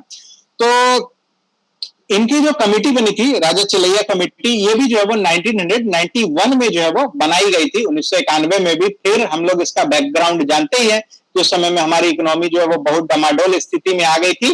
तो उस समय, उसी दौर में आप देखिए कि लगातार 1991, 92, 93 ये सब में जो है वो लगातार जो है वो कमिटीज जो है वो फाइनेंस रिलेटेड जो है वो बनती चली आ रही थी। और तब जाके आज 30 साल के बाद उस प्लेटफॉर्म पे जो है वो हम लोग इतना गर्व कर पा रहे हैं कि हमारा जो है वो इतना स्ट्रांग इकोनॉमी और फाइनेंशियल सेक्टर जो है वो है। तो ये इन्हीं दौर में किए हुए कुछ अच्छे कामों का नतीजा जो है वो हम लोगों को देखने को मिल रहा है। तो खैर, ये जो राजा चिलैया कमेटी है, जिनको फादर ऑफ टैक्स रिफॉर्म्स जो है वो कहते हैं भारत में, और ये जो है वो भारत में जो डायरेक्ट और इनडायरेक्ट टैक्स है, डायरेक्ट और इनडायरेक्ट टैक्स है, ये डायरेक्ट और इनडायरेक्ट टैक्स को डिवाइड करना कैसे जो है वो इसका उगाही करना, इन सारी चीजों से संबंधित जो है वो रिकमेंडेशन जो है वो राजा चिलैया कमेटी ने दिया था। और इसी कमेटी के आधार पर आज हमारे यहाँ डायरेक्ट टैक्स और इनडायरेक्ट टैक्स का जो सिस्टम वगैरह हम लोग देख रहे हैं, और प्लस जो इसका रिफॉर्म है, सिस्टम तो पहले से ही था, जो इसमें रिफॉर्म है इसको मोर इफेक्टिव और इफिशियंट जो बनाने का काम जो है वो इसी राजा चिलैया कमेटी के रिकमेंडेशन पर किया गया है। तो इतना जो है वो हम लोग राजा चिलैया कमेटी के बारे में हम लोग जान लेंगे। पद्म विभूषण भी इनको मिला है 2007 में, और ये जो है फादर ऑफ टैक्स रिफॉर्म भी जाने जाते हैं। और भारत में डायरेक्ट और इनडायरेक्ट टैक्सेस का जो वर्तमान में सिस्टम है, इसमें रिफॉर्म आदि करने का काम जो है वो राजा चिलैया कमेटी के रिकमेंडेशन पर ही जो है वो किया गया है। और इसके साथ साथ सेंट्रल टैक्सेस जो है वो, यानी कि भारत में जो पूरा टैक्स सिस्टम अभी हम लोग देख रहे हैं, इस सिस्टम के फादर जो है वो यही है, चिलैया साहब ही हैं। बस ये समझ लीजिए कि जितना भी तरह का टैक्स सिस्टम से रिलेटेड चेंजेस या direct tax, indirect tax, central tax, इस तरह की जो भी चीजें हैं, ये सारी जो है वो राजा चिलैया कमेटी के रिकमेंडेशन पर ही जो है वो की गई हैं। तो ये जो है वो राजा चिलैया कमेटी जो है वो हम लोगों ने देखा और समझा। तो मेरे समझ से इकोनॉमी से रिलेटेड, जो डायरेक्ट इकोनॉमी से रिलेटेड है, इसमें हम लोग इतना चीजें ही जो है वो अगर हम लोग ध्यान में रखते हैं तो बहुत सारी चीजें जो है वो हमारी कवर अप हो जाती हैं। एक बार हम सारे कमेटीज को जो है वो फिर से नाम हम क्लियर कर देते हैं, अगर किन्हीं का कहीं कुछ छूटा हो तो उस पर जो है चर्चा हम लोग कर सकते हैं। तो सबसे पहले हम लोगों ने देखा हाई लेवल एडवाइजरी ग्रुप जो बनाया सुजीत एस भल्ला का, जिन्होंने एलिफेंट बॉन्ड्स वगैरह को जो है वो प्रमोट करने के लिए बात कही। उसके बाद हम लोगों ने यूके सिन्हा कमेटी जो एमएसएमई को लेकर के जो है वो चलाई गई, उससे रिलेटेड चीजों को देख लिया हमने। उसके बाद डिजिटल पेमेंट को प्रमोट करने के लिए नंदन नीलकेनी कमेटी को जो है हम लोगों ने चर्चा कर लिया। उसके बाद हम लोगों ने रघुराम जी राजन का फाइनेंशियल इंक्लूजन यानी वित्तीय समावेशन और वित्तीय समावेशन इंडेक्स जो है वो उससे संबंधित चीजों को देख लिया। उसी से लगभग रिलेटेड नचिकेता मोर कमेटी को हम लोगों ने देख लिया, जिन्होंने यूनिवर्सल बैंक अकाउंट और डिजिटल बैंक अकाउंट आदि को जो है वो प्रमोट करने के लिए जो है वो बात कही, जिसके आधार पर हम लोगों का जो आज के डेट में जनधन अकाउंट या फिर जैम ट्रिनिटी की चर्चा जो हम लोगों ने की, जनधन, आधार और मोबाइल, इससे संबंधित चीजें, या फिर अटल पेंशन योजना, तो इस तरह की जो भी चीजें आई, तो ये सब यही रघुराम जी राजन और नचिकेता मोर कमेटी के ही रिकमेंडेशन पर जो है वो हम लोगों ने देखी। इसके बाद जो है वो हम लोगों ने बी शिवरमन कमेटी भी जो है वो देखा, जिन्होंने नाबार्ड का जो है वो फॉर्मेशन को रिकमेंड किया। उसके बाद हम लोगों ने अरविंद मायाराम कमेटी को भी देख लिया, जो भारत में एफडीआई और एफआईआई से संबंधित जो है वो कमेटी रही। इसके बाद हम लोगों ने जो है वो मैकिन्सी रिपोर्ट को भी देखा, जो कि एसबीआई एंड एसोसिएट्स के मर्जर को लेकर के जो है वो रिपोर्ट सबमिट की थी। इसके बाद हम लोगों ने शशि एस वेम्पति कमेटी को भी देखा, जो कि मिनिस्ट्री ऑफ इंफॉर्मेशन ब्रॉडकास्टिंग और टीआरपी को लेकर के जो है वो रिकमेंडेशन आदि जो है वो दिया। इसके बाद हम लोगों ने जो है वो राजा चिलैया कमेटी देखी, जो फादर ऑफ टैक्सेस जो है वो टैक्स रिफॉर्म्स जो है के नाम से जो है वो जाने जाते हैं। इसके बाद हम लोगों ने केवी कामत कमेटी देखी कि कोविड-19 के बाद जो है वो एनपीए ना बढ़े और लोन को कैसे रिस्ट्रक्चर किया जाए, इससे संबंधित रिकमेंडेशन जो है वो केवी कामत कमेटी ने जो है दिया। इसके बाद हम लोगों ने रतन पी वाटल कमेटी देखी, जो आज के डेट में भारत में डिजिटल पेमेंट है और उससे रिलेटेड जो है वो कमेटी रही। इस कमेटी को जो है वो roadmap committee to digital payments भी बोला जाता है। इन्होंने सिंगल पेमेंट वगैरह को लेकर के जो है वो बात कही। Public finance management system PFMS जिसको हम लोग कहते हैं, वो भारत को कुबेर, पेगॉफ, इस तरह के जो यूनिफाइड पोर्टल्स हैं पेमेंट आदि को लेकर के, उससे संबंधित चीजों को जो है वो रतन पी वाटल कमेटी ने रिकमेंड किया। उसके बाद हम लोगों ने फिरवानी कमेटी को देखा, जो स्टॉक एक्सचेंज से रिलेटेड कमेटी थी, उसमें इरेगुलरिटीज आदि को भी जो है वो चेक करने के लिए कमेटीज बनाई गई थी। इसके साथ साथ नेशनल स्टॉक एक्सचेंज का जो है वो इस कमेटी के ही रिकमेंडेशन पर जो है वो फॉर्म किया गया। इसके साथ साथ कंप्यूटराइज्ड नेटवर्क जो नेशनल स्टॉक एक्सचेंज सिस्टम है, यानी जो ऑनलाइन हम लोग स्टॉक ट्रेडिंग का काम कर रहे हैं, ये भी जो है वो फिरवानी कमेटी के ही आधार पर जो है वो हम लोगों को देखने को मिला। इसके बाद हम लोगों ने नरसिम्हम 1 और नरसिम्हम 2 दोनों देखा।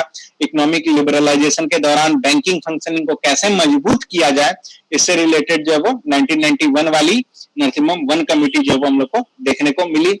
इसके बाद इस नरसिम्हम 1 ने जो है वो पब्लिक सेक्टर बैंक्स की संख्या को कम आदि करने की भी बात कही। इस बात को अपने सेकंड कमिटी में सेकंड टर्म के दौरान नरसिम्हम 2 के दौरान भी जो इस बात को दोहराया और सेकंड जनरेशन में जो बैंकिंग को लेकर रिफॉर्म्स हो सकते हैं उसको रिकमेंड नरसिम्हम 2 कमेटी ने किया। इन्होंने जो वो कैपिटल अकाउंट कन्वर्टिबिलिटी को जो वो मजबूत करने के लिए जो है वो बात कही।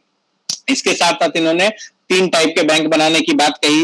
पहला में ऐसा टाइप हो जिसमें 2 से 3 ऐसे बैंक हो जो कि इंटरनेशनल ओरिएंटेशन के बैंक्स हो।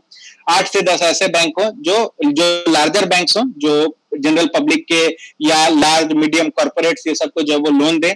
और तीसरा जो है वो लोकल बैंकिंग सिस्टम्स को जो है वो प्रमोट किया जाए, लोकल नंबर बैंक्स की संख्या को जो है वो बढ़ाया जाए ताकि बैंकिंग फैसिलिटी की सर्विस जो है वो आ सके। तो ऐसा रिकमेंडेशन नरसिम्हम 2 में भी जो है वो दिया गया। इसके बाद हम लोग ने बात करें तो जानकी रमन कमेटी की भी हम लोगों ने बात की जो 1992 में बना था, जो मार्केटिंग इरेगुलरिटीज को भी जो है वो ठीक ठाक करने के लिए जो है वो बनाई गई थी। तो ये सब जो है वो हम लोगों ने देखा।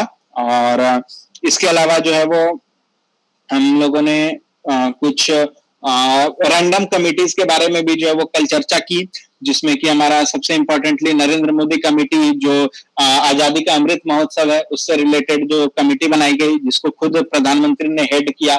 उसके अलावा हम लोगों ने नई एजुकेशन पॉलिसी जो नई शिक्षा नीति लाई गई है इसके अंतर्गत जो हमारा के कस्तूरी रंगन कमेटी है उसकी हम लोगों ने चर्चा की। फिर लद्दाख का जो है वो कल्चरल सोशल ये सब का रीऑर्गेनाइजेशन को लेकर के जो है वो जी किशन रेड्डी जो है वो कमेटी जो बनी उसको भी जो है वो हम लोगों ने देखा। तो इस तरह से जो है हम लोगों ने बहुत चीजें जो है वो कवर की और इकोनॉमी सेक्शन में लगभग जो इम्पोर्टेंट कमेटी है उन चीजों को हम लोगों ने देखा। कुछ छूटा तो नहीं रिवीजन या रिपीट करने में?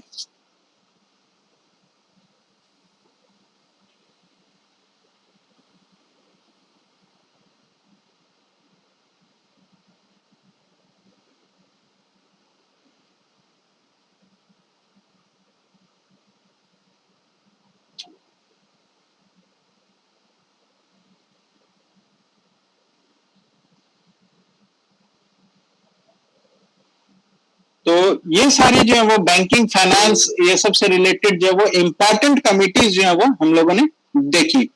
इसके बाद 4 ऐसे कमेटी हैं जो हैं तो बैंकिंग से रिलेटेड लेकिन इसका थोड़ा सा डोमेन जो है वो अलग है। ये विशेषकर पोवर्टी से रिलेटेड है जिसको हम लोग पोवर्टी वाला सेक्शन जो हम लोग जब पढ़ेंगे तब समझेंगे, तब क्योंकि ये कमिटीज जो है वो क्रम में आ रहे हैं। इस वजह से जब हम लोग भारत में पोवर्टी एस्टिमेशन को जो है देखेंगे कि कैसे गरीबी का आकलन किया जाता है, बेसलाइन क्या है, गरीबी रेखा किसको कहते हैं, तो इन सब चीजों को जब हम लोग टॉपिक देखेंगे तो हम लोग देखेंगे। वहां पे हम लोगों का जो वो दांडेकर रथ, लकड़े वाला, तेंदुलकर कमेटी, इस तरह के जो है 2-3 कमेटीज जो है वो वहां पर आते हैं।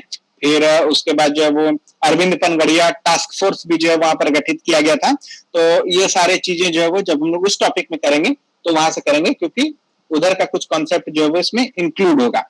तो फाइनेंस से रिलेटेड लगभग जो है वो सारी कमिटीज जो है वो हम लोगों ने देख ली। अगर कुछ इसके अलावा कुछ इंपॉर्टेंट ऐसा दिखेगा तो उसको जो है वो टाइम टाइम पे अपडेट करते रहेंगे। तो अब कुछ रैंडम कमिटीज पे हम लोग आते हैं जो बहुत फेमस रहे और काफी जो है वो चर्चित रहे और कुछ अच्छा काम जो है वो किया। इसी में हम लोग देखेंगे कि एक RM लोधा पैनल जो है वो गठित किया गया था। तो बता सकते हैं ये क्या था लोधा पैनल?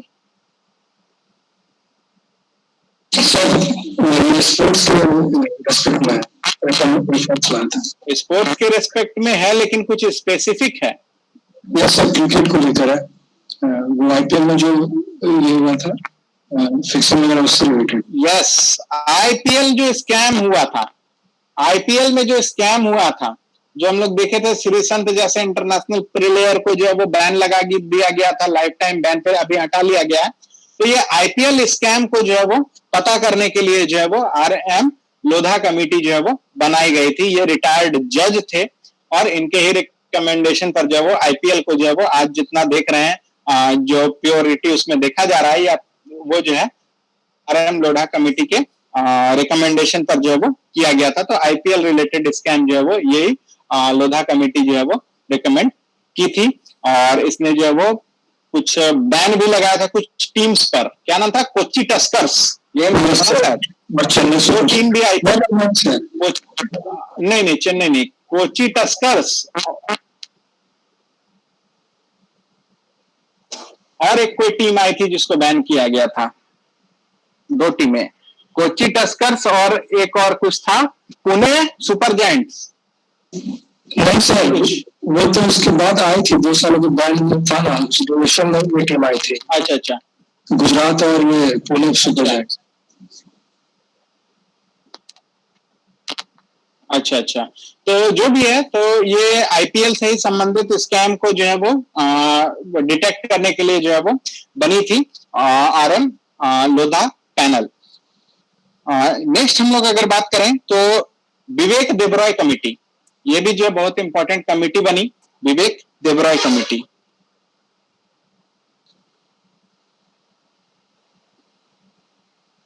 तो ये विवेक देबरॉय साहब भी जो है वो सरकार के बहुत चहेते आदमी हैं, वर्तमान में भी ये मेंबर भी हैं नीति आयोग में। तो नीति आयोग से जो है वो इनका संबंध जो है वो बहुत गहरा रहा है, और इनको जो है वो समय समय पर तरह तरह का टास्क जो है वो दिया जाता है। तो विवेक देबरॉय साहब जो है वो क्योंकि मेंबर हैं, वर्तमान में काफी एक्टिव हैं, इनको तरह तरह की चीजें भी जो है वो दिया जाता है।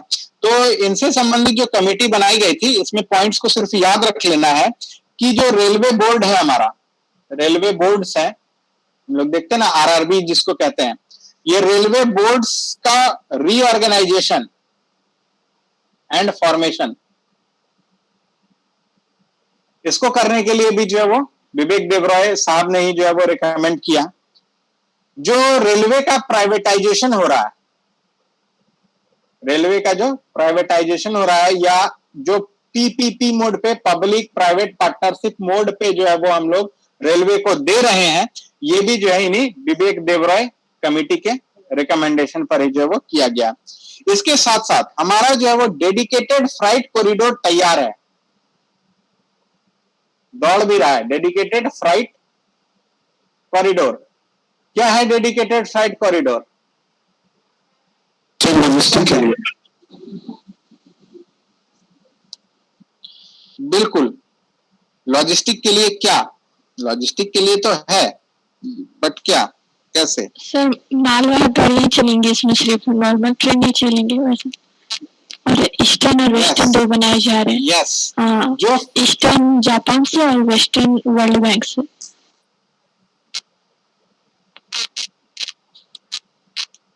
बिल्कुल सही।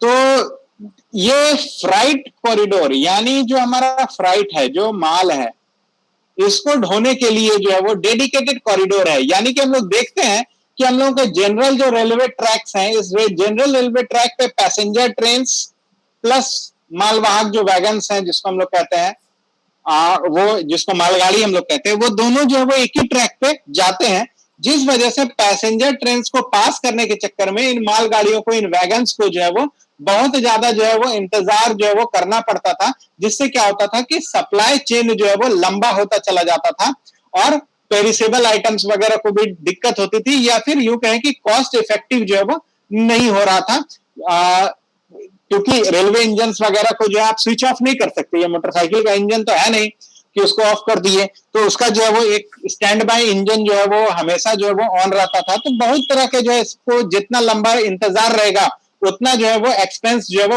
बढ़ता रहेगा। और सोचिए भारत में कितनी रेलगाड़ियां हैं, कितनी मालगाड़ियां हैं। आप अगर एक प्लेटफॉर्म पे 1 घंटा पहले खड़ा रहते थे तो हमको ध्यान है कि 2 से 3 मालगाड़ियों को जो है वो पास कराया जाता था, फिर उसके बाद उसको ले जाकर किसी आउटर सिग्नल पे, किसी थर्ड ट्रैक पे खड़ा किया जाता था, तब कोई पैसेंजर ट्रेन आती है, उस पे जो है फिर वो आगे बढ़ती है, फिर उसी तरह आगे चल के 10 स्टेशन 5 स्टेशन के बाद फिर कोई मालगाड़ी को पास कराया जाता है। तो कितना ज्यादा जो है वो हमारा रिसोर्सेस का जो है वो इसमें वेस्टेज हो रहा था।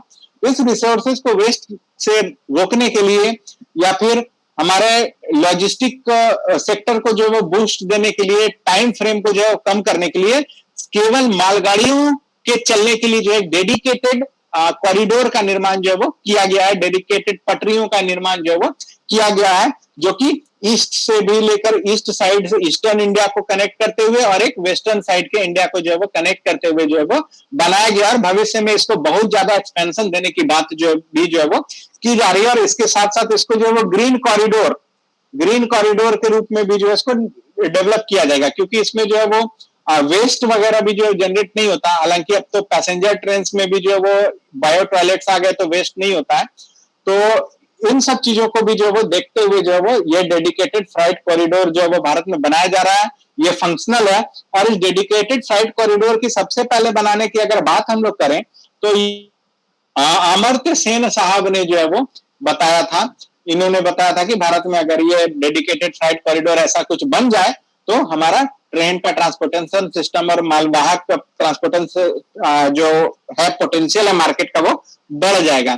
तो ये बात वे बैक इन्होंने 94-95 में जो है वो बता दी थी कि ऐसा होना चाहिए। तो विजनरी लोग होते ही हैं ये लोग, बड़े बड़े इकोनॉमिस्ट और शास्त्री हैं, तो कुछ ना कुछ इन लोगों के पास भविष्य देखने की क्षमता होती है। तो ये अमर्त्य सेन साहब जो है वो ये डेडिकेटेड फ्राइट कॉरिडोर की बात जो है वो बहुत पहले ही अपने किसी आर्टिकल या ये लोग तो बहुत जगह इंटरव्यू वगैरह देते रहते हैं, तो ये बात कह दिए थे। लेकिन जो वर्तमान में जो डेडिकेटेड फ्राइट कॉरिडोर है, जो ईस्टर्न फ्राइट कॉरिडोर है वो जापान की मदद से बनाया गया, और जो वेस्टर्न फ्राइट कॉरिडोर है वो वर्ल्ड बैंक की मदद से जो है वो डेवलप किया गया है। और ये इन्हीं विवेक देवराय कमेटी से रिलेटेड जो है वो चीजें यहाँ पर हैं और इनके ही रिकमेंडेशन से जो है वो आई हैं। और ये जो है वो 2019 में जो है वो बनी थी ये विवेक देवराय कमेटी। तो इन चीजों को जो है वो हम लोग को ध्यान में रखना है, इस कमेटी से रिलेटेड है।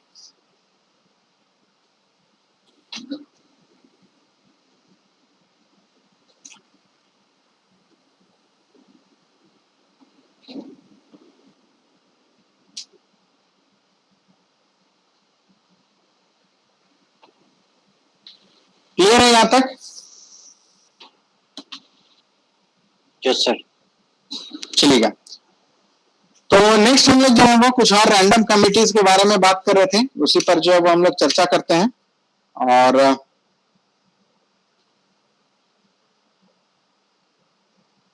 कल हम लोगों ने रैंडम में क्या क्या देखा था?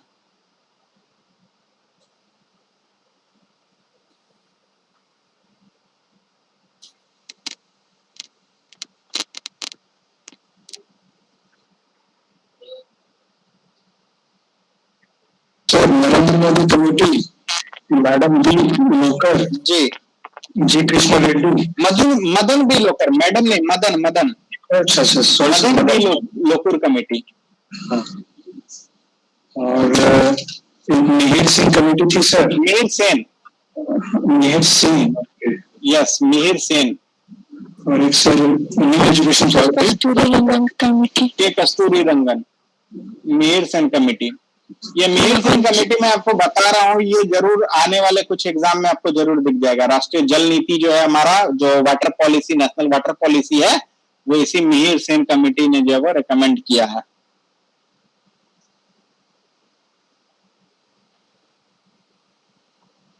Yes sir. हाँ, और कुछ बोल रहे थे? थे sir 5-6 random new education policy में।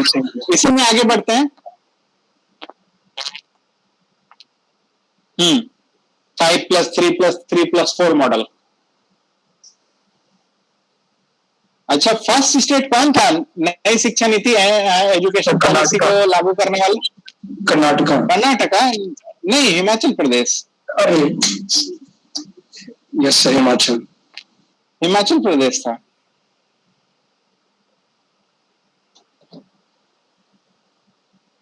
चलिए, तो नेक्स्ट हम लोग अगर बात करें तो अमिताभ कांत कमेटी,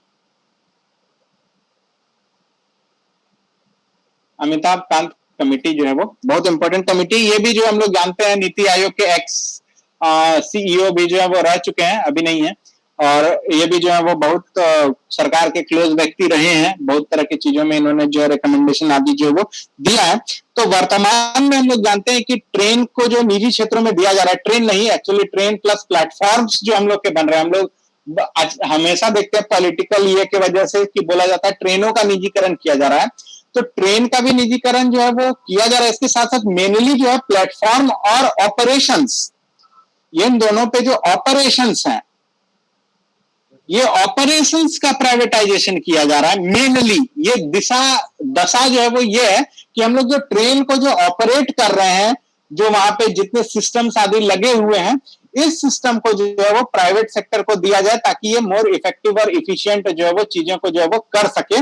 ये इसका मेन टारगेट है। इस मेन टारगेट के अंतर्गत हम लोग पायलट प्रोजेक्ट के रूप में कुछ ट्रेनों का परिचालन जो हम लोग करते हैं, तो वो परिचालन को जो है वो प्राइवेट हाथों के द्वारा जो है परिचालन कैसे कराया जाए, इन सब संबंधित चीजों को लेकर के जो है वो चीजें चल रही हैं। तो सबसे पहले जो पॉपुलरिस्टिक जो बनाया जाता है कि ट्रेनों का निजीकरण हो रहा है, तो कम से कम हम लोग पढ़े लिखे लोग हैं तो इस बात की सच्चाई को भी जो है वो हम लोग को समझना चाहिए।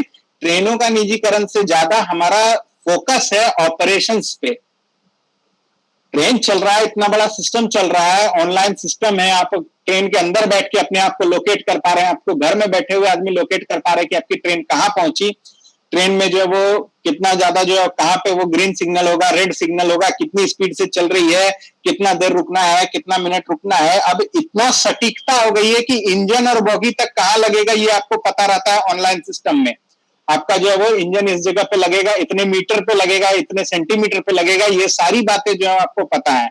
इसके साथ साथ आगे से कौन ट्रेन आ रही है, पीछे से कौन ट्रेन आ रही है, सीट्स कितने खाली हैं, इन तरह के जो तमाम तरह के ट्रेन को चलाने के लेकर के जो ऑपरेशंस हैं, जिनको हम लोग जो है वो ऑपरेशंस कहते हैं, वो जो है इसको प्राइवेट सेक्टर का इस्तेमाल जो है वो करने का मेन मकसद ये है। मेन मकसद जो है वो इन ऑपरेशंस को जो है वो इफिशिएंट और इफेक्टिव बनाना। तो क्या ये ऑपरेशंस को इफिशिएंट और इफेक्टिव बनाना जरूरी है या नहीं है?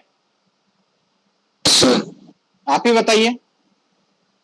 आज जो हम लोग ट्रेन का, आज से 5 साल पहले जब IRCTC आपके मोबाइल ऐप में नहीं था, तो मैंने अपने ही जिला में जो है लोगों का सर फूटते देखा है। टिकट कराने के लिए, तत्काल टिकट कराने के लिए जो है वो मारा मारी और ढेला पत्थल लाठी डंडा चलते जो है वो देखा है। और कई लोगों ने इस चीज को देखा भी होगा, महसूस भी किया होगा कि टिकटिंग जो है वो एक बहुत टेढ़ी खीर हुआ करती थी। आज जो है वो बैठे बैठे आप घर में जो है वो आसानी से टिकटिंग जो है वो कर पा रहे हैं।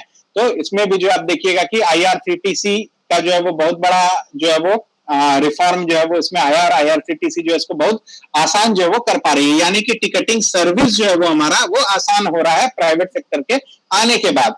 तो हमारा ट्रेन का भी जो efficient working, functioning, train late ना हो, आज जो हम लोग तो लगभग देखे तो ट्रेन लेट होने की समस्या से छुटकारा मिल गया हम लोग को। बहुत रेयर ही सुनेंगे आपकी ट्रेन लेट है, नहीं तो पहले 12 घंटे लेट चल रही है। एक ट्रेन चलती है दिल्ली रूट में, उद्यान आवा तूफान एक्सप्रेस, नाम सुने होंगे आप लोग, एक लोग चढ़े भी होंगे। यस सर, हावड़ा से दिल्ली। यस, हावड़ा से दिल्ली। इस ट्रेन की खासियत जानते हैं? बहुत ज्यादा समय लगता है। यस, समय नहीं, ये ट्रेन जो है भारत में सबसे लेट चलने वाली ट्रेन में जो है वो जानी जाती थी। कई बार मैंने सुना ये उद्यान आवा तूफान एक्सप्रेस अपने निर्धारित समय से 48 घंटे की देरी से चल रही है। ऐसा ऐसा आप लोगों ने सुना होगा। मैंने तो अपने पर्सनल एक्सपीरियंस जो है वो किया है, क्योंकि हमारा जो है वो पटना रूट का जो है वो आना जाना बहुत ज्यादा जो है वो रहता था। इस क्षेत्र से जो है लोग पटना रूट के जो है बहुत ट्रैवलिंग करते हैं, जो वाया जसीडी, झाझा, मोकामा होते हुए जो पटना रूट जाती है।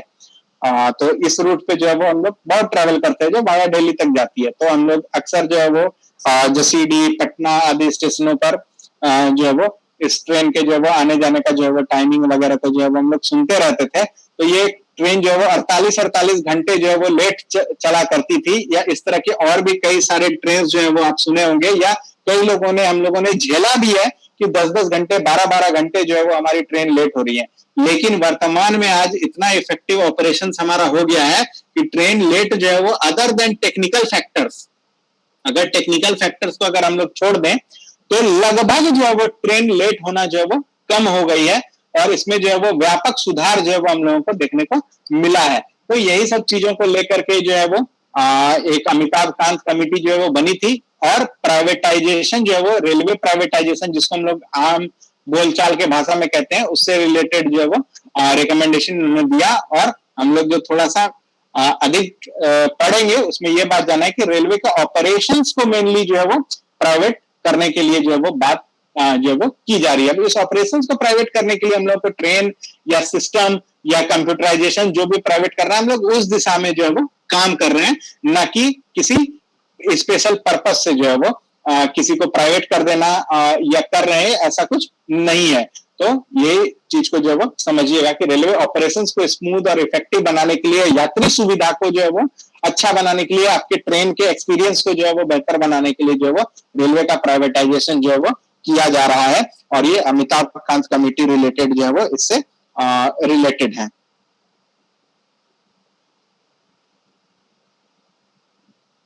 क्लियर है रेलवे प्राइवेटाइजेशन का क्या मतलब हुआ है? उम्मीद है कि ये क्लियर होगा। चलिएगा, नेक्स्ट है जीएसटी। जीएसटी से रिलेटेड एक कमेटी बनाई गई है। जीएसटी ये भी जो है वो बहुत विवाद का चीज है। इस पर भी जो है स्टेट्स और सेंट्रल के बीच में जो है वो बहुत झगड़ा जो है वो चलते रहता है। स्टेट में भी हम लोग झारखंड को देखें तो झारखंड भी जो है वो जीएसटी के पैसा नहीं देने का खूब रोना रोता है। या अदर देन जो बीजेपी गवर्नमेंट रही है, वो हमेशा से जो है वो सेंट्रल गवर्नमेंट जो बीजेपी की है वो आरोप लगाती रही है कि हम लोग को जीएसटी का ना कंपनसेशन दिया गया, ना हम लोग को जीएसटी का सही से पैसा दिया जाता। तो इस तरह का जीएसटी रिलेटेड विवाद जो है वो हम लोग देखते हैं। तो इन्हीं सब विवादों को कम करने के लिए अभी एक गौतम रे कमेटी जो है वो बनाई गई है। गौतम रे कमेटी। तो जीएसटी संबंधी जो विवाद है या जीएसटी को और सरल कैसे बनाया जाए, इन सब से संबंधित जो रिकमेंडेशन है वो हमारा गौतम रे कमेटी को बना करके जो है वो किया गया। तो जीएसटी रिफॉर्म्स अगर हम लोग कह लें तो ये जीएसटी रिफॉर्म संबंधी कमेटी जो है वो है। अब आप लोग से सवाल है, कौन सा अमेंडमेंट से जीएसटी लाया गया है? सर 101। किस जीएसटी काउंसिल का गठन किया गया? तो पहले ये बताइए, कॉन्स्टिट्यूशनल है या नॉन कॉन्स्टिट्यूशनल है? कॉन्स्टिट्यूशनल है सर। ये एक कॉन्स्टिट्यूशनल बॉडी है। जीएसटी काउंसिल जो बनाया गया ये एक संवैधानिक संस्था है। किस आर्टिकल के तहत? 279 269 भी आ गया, 279 भी आ गया, और कोई कुछ? और किसी को? 279A। Yes, it's 279A। तो जीएसटी काउंसिल जो है, जीएसटीसी जिसको कहते हैं, ये जो हमारा एक संवैधानिक संस्था है, यानी हमारे संविधान में जो है इससे संबंधित प्रावधान किए गए हैं। ये 101वें अमेंडमेंट के द्वारा जो है वो किए गए हैं, और 279A आर्टिकल के तहत जो है वो जीएसटीसी जो है वो बनाया गया। तो इसको भी ध्यान में रखिएगा। और इसमें रिफॉर्म संबंधी गौतम रे कमेटी।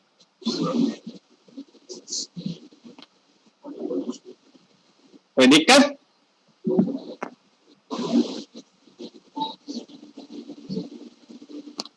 No sir. चलिए, माइक ऑफ करिएगा, शायद ऑन है कि नहीं का।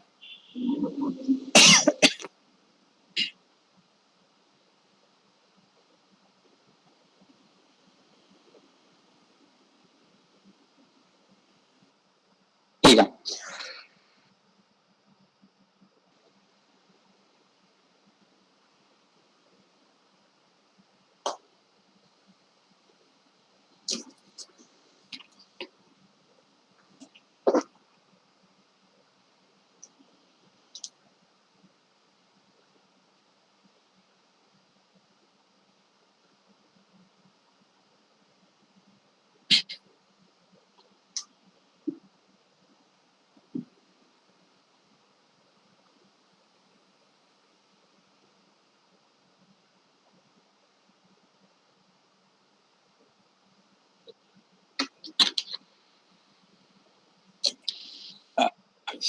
नेक्स्ट हम लोग अगर बात करेंगे तो एक और बहुत इंपॉर्टेंट कमेटी बनी है, वो है डॉक्टर के एस रेड्डी कमेटी। डॉक्टर के एस रेड्डी बहुत इंपॉर्टेंट है। ये कोविड-19 का जो है वो ह्यूमंस पर या ह्यूमन राइट्स पर, ह्यूमन नहीं, ह्यूमन राइट्स पर जो है वो क्या असर पड़ा है, इससे संबंधित स्टडी करने के लिए जो है वो के एस रेड्डी कमेटी जो है वो बनाई गई है।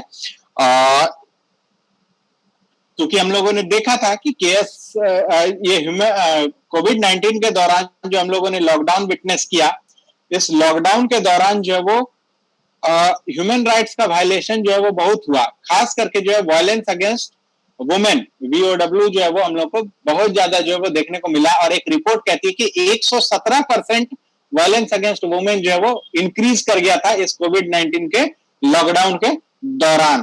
तो ये बहुत ही भयावह डाटा जो है वो देखने को मिला था और ह्यूमन राइट्स पर जो है वो क्या प्रभाव पड़ा, मानव के अधिकारों पर क्या प्रभाव पड़ा इस कोविड-19 का, इस चीज को स्टडी करने के लिए जो है वो डॉक्टर के.एस. रेड्डी कमेटी जो है वो बनाई गई थी, जो कि बहुत महत्वपूर्ण है। कोविड-19 जहां भी जुड़ रहा है आज के डेट में, वो बहुत इंपॉर्टेंट जो है वो चीजें हो जा रही है। तो ये ध्यान रखिएगा, डॉक्टर के.एस. रेड्डी कमेटी ये ह्यूमन राइट्स पर भारत में क्या प्रभाव पड़ा लॉकडाउन और कोविड-19 के वजह से, उससे संबंधित स्टडी करने के लिए जो है वो कमेटी जो है वो बनाई गई है, KS. Reddy committee.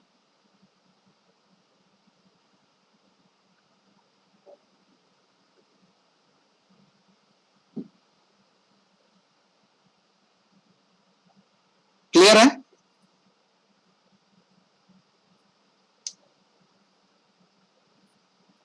Yes sir.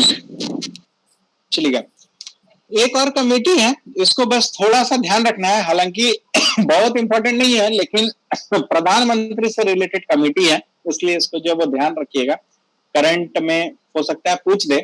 तो हम लोग जानते हैं कि पीएम जो है वो पंजाब दौरे पे गए थे और वहां पे उनकी सिक्योरिटी ब्रीच हुई थी। याद होगा कि एक ब्रिज पर जो है प्रधानमंत्री की गाड़ी 20 मिनट तक जो है वो रुक गई थी। कुछ लोग प्रोटेस्ट कर रहे थे, तो रूट में जो है वो रोक दिया गया था उनकी गाड़ी को और बहुत स्थितियां जो है वो खराब हुई थी। तो इसी पीएम के जो सिक्योरिटी ब्रीच हुआ, उसी को स्टडी करने के लिए या उसी पर जो है वो अध्ययन करने के लिए जो है वो जस्टिस इंदु मल्होत्रा कमेटी जो है वो बनाई गई थी, जस्टिस इंदु मल्होत्रा कमेटी।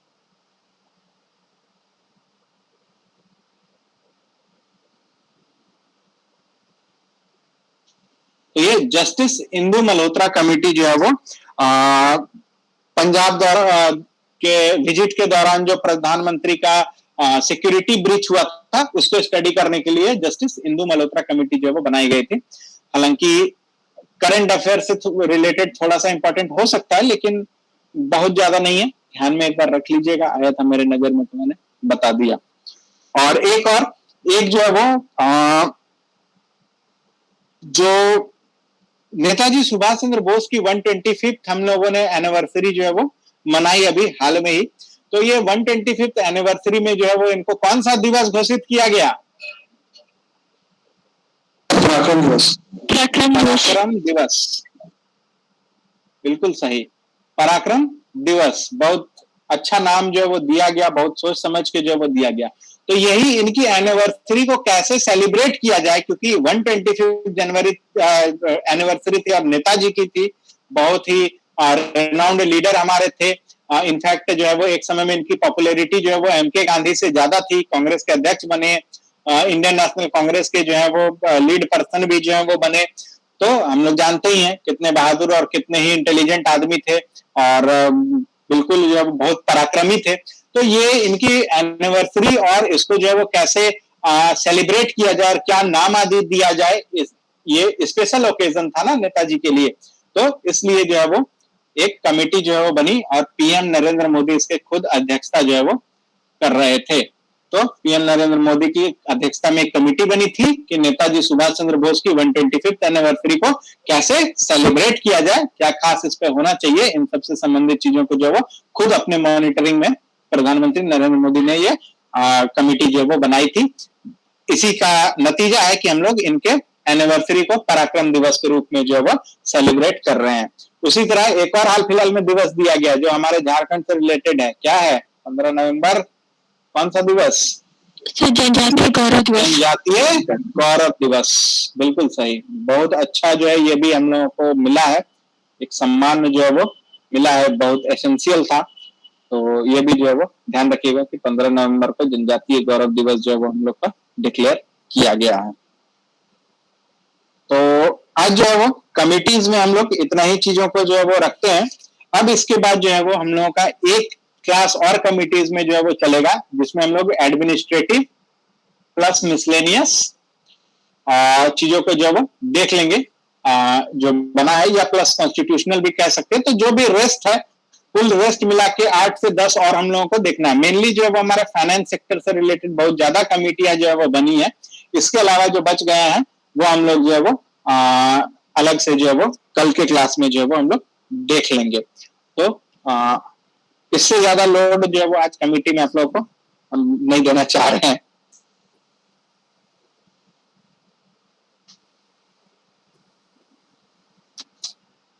कुछ कुछ और इम्पोर्टेंट चीजें हैं इस कमेटी वाले टॉपिक में, जो कि एडमिनिस्ट्रेटिव कह सकते हैं उसको। और इसके अलावा कुछ कुछ इम्पोर्टेंट और चीजें हुई हैं, जैसे कि हमारा जम्मू कश्मीर का डिलिमिटेशन भी हुआ है, बुलेट ट्रेन से रिलेटेड जो है वो चीजें आई हैं। तो ये सब भी जो है वो चीजें जो है वो आई हैं। तो इन सब चीजों को भी जो हम लोग देख लेंगे। प्लस ट्राइबल वगैरह को लेकर कल भी मैंने चर्चा की थी।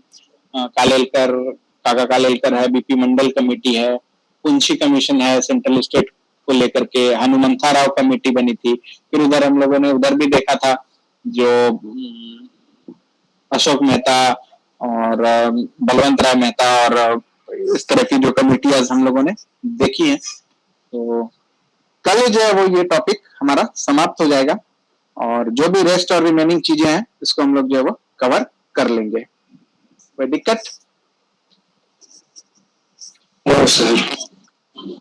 और एक बहुत अच्छा टॉपिक जो है वो कवर हो गया है। तो इसके बाद आप लोग कौन सा टॉपिक कल के बाद जो है, कल तो ये कमेटी वगैरह का काम हो जाएगा, तो इसके बाद कौन सा टॉपिक चाहते हैं बताइए। सर मॉडर्न हिस्ट्री में। ओके, पब्लिक एडमिनिस्ट्रेशन भी करवाएंगे क्या? पब्लिक एडमिनिस्ट्रेशन को तो नहीं करवाएंगे क्योंकि डायरेक्ट सिलेबस में नहीं है, लेकिन हम लोग जो है वो गवर्नेंस रिलेटेड चीजों को थोड़ा सा देख लेंगे, क्योंकि यहां से भी कुछ क्वेश्चन जो है वो रहते हैं। देखिए, गवर्नेंस, डिजास्टर मैनेजमेंट और प्लस इन्वायरमेंट, ये सेक्शन से जो है वो आपको एक एक क्वेश्चन, हार्डली एक एक या दो दो क्वेश्चन जो है वो आपको देखने को मिल जाता है, हर एग्जाम में जो है वो मिल जाता है। तो इसमें भी जो है वो चीजें थोड़ा बेसिक प्लस थोड़ा सा करंट, ये तीनों ऐसा सेक्शन है जिसमें ये हम लोग को जो है वो देखना है। और इन्वायरमेंट में जो है वो मेनली करंट रिलेटेड चीजें हैं, क्योंकि इसमें बहुत वैरायटी है इन्वायरमेंट में। कोप 15 है, कोप 20 है, यूएनसीसीडी है, रामसर साइट्स है। तो करंट में जो है इन्वायरमेंट में बहुत चीजें हैं। तो हम लोग जो है वो इन चीजों को भी जो है वो आगे देखते चलेंगे। और हर एग्जाम में आपको गवर्नेंस से 1 से 2 क्वेश्चन, डिजास्टर मैनेजमेंट से 1 से 2 क्वेश्चन और इन्वायरमेंट से जो है वो 1 से 2 क्वेश्चन जो है वो जरूर देखने को मिलता है, चाहे बीपीएससी का हो, बीएसएससी हो, झारखंड का एग्जाम हो। झारखंड में तो खैर इसके लिए डिजास्टर मैनेजमेंट के लिए तो अलग से सिलेबस ही बना दिया गया है प्री में। तो जब हम लोग स्पेशली देखेंगे तो पूरा देखेंगे, अभी सिर्फ हम लोग जो है वो जनरलिस्ट व्यू में जो है हम लोग देखेंगे। तो बताइए सर, यानी पेपर 1 के अकॉर्डिंगली ही कंप्लीट करवा रहे हैं? लगभग जो रेलिवेंट टॉपिक्स हैं तो कहीं भी काम आ सकते हैं आपको। टारगेट ही यही है कि सारे रेलिवेंट टॉपिक्स जो है वो हम लोग लेते हुए चलें। बाकी जो ट्रेडिशनल चीजें हैं, मॉडर्न हिस्ट्री है, एंशिएंट हिस्ट्री में 3 हिस्सा है, पॉलिटी है पूरा का पूरा, ज्योग्राफी है, ये सब चीजें तो है ही है एकदम ट्रेडिशनली। इकोनॉमिक्स में भी जो हम लोग अभी पढ़ रहे हैं ये सब भी जो है वो ट्रेडिशनल सेक्शन में ही जो है वो आता है। तो ये सब चीजें हैं ही। इसके साथ साथ एक मेरे दिमाग में और चीज स्ट्राइक किया है कि आप लोगों को कुछ होमवर्क जो है वो देने का काम जो है वो हम शुरू करेंगे, जो कि जेन्युइनली रट्टा मार चीजें होंगी। तो आप लोग अगर सब इस पे एग्री हैं तो बताइए। हर दिन आपको एक 24 आवर्स का टास्क मिलेगा। इसी बैच के दौरान जो है उन चीजों को जो है वो कहीं पे भी जो है वो डाल के पूछ लिया जाएगा, या हम उस पर क्वेश्चन कर लेंगे, या रिलेटेड कुछ चीजें। और वो रट्टा मार है, उस पर आप बच नहीं सकते हैं, वो आपको बस रट्टा ही मारनी है।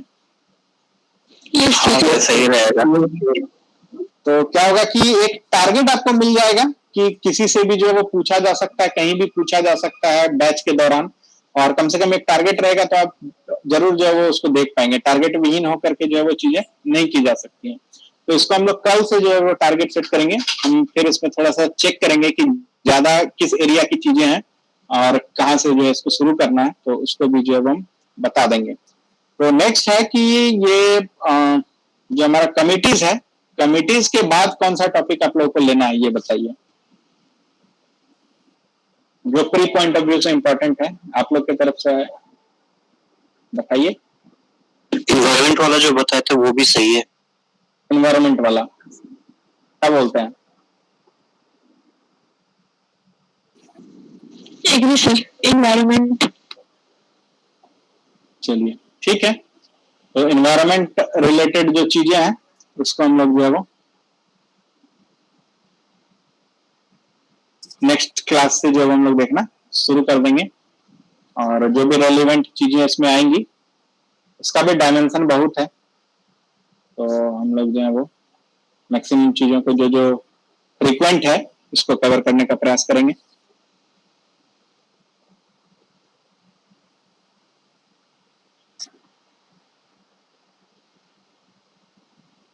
सर एक क्वेश्चन था। हाँ ये गौतम जी कमेटी जो बोले जीएसटी के लिए, वो मेनली जो डिस्प्यूट था सेंट्रल स्टेट के बीच में जीएसटी कंपनी से मिलकर, उसके लिए बनाया गया था। वो भी था, प्लस जीएसटी को कैसे सरल किया जाए, जीएसटी का जो पेमेंट है उसको जो है वो कैसे सरल किया जाए उससे रिलेटेड भी था, तो दोनों चीजें थी इसमें।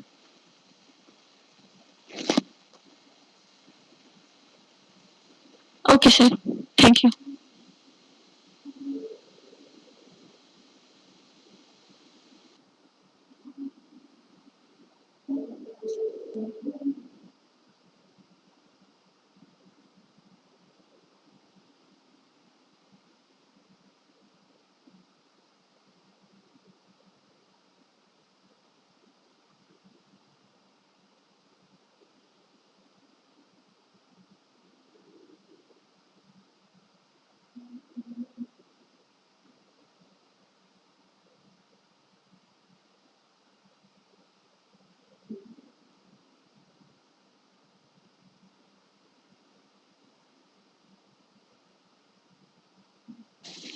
सर एक चीज और छूट गया था, ये जो रघुराम राजन कमेटी बताई थी ना, उन्होंने फाइनेंशियल इंक्लूजन को के लिए कुछ स्टेटमेंट दिया था, तो वो बहुत स्पीड से बोल दिए थे, लिख नहीं पाए थे, तो वो क्या स्टेटमेंट था एक बार और बता देंगे फाइनेंशियल इंक्लूजन का डेफिनेशन?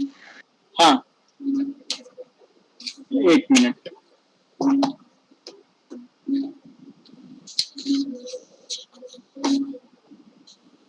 उन्होंने कहा था financial inclusion refers to universal access to wide range of financial services, universal access to wide range of financial services at a reasonable cost,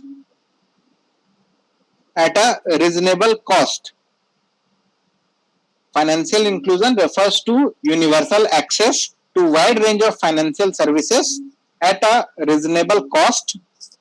This include not only banking products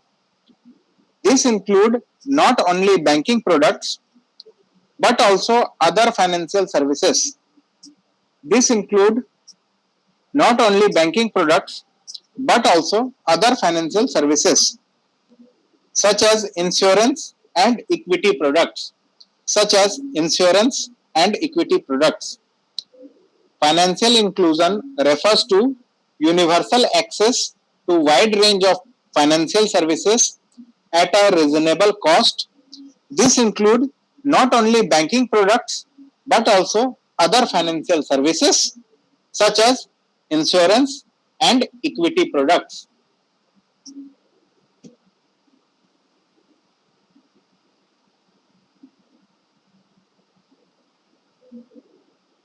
clear है? Yes sir, लिखिए, thank you.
चलिए, तो आज जो है वो हम लोग क्लास यहीं तक रखते हैं।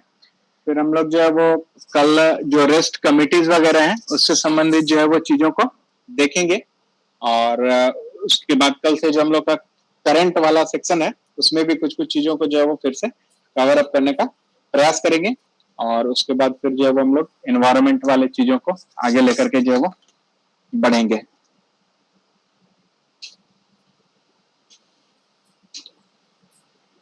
और किन्हीं का कोई सवाल, कोई तरह का कंफ्यूजन?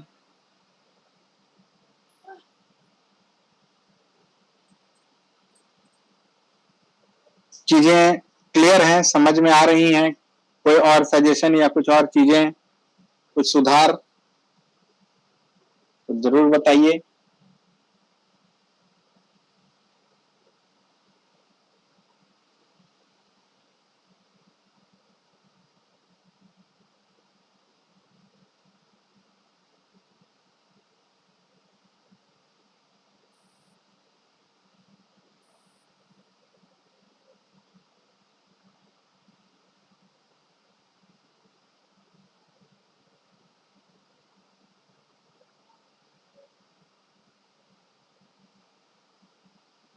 क्लियर है?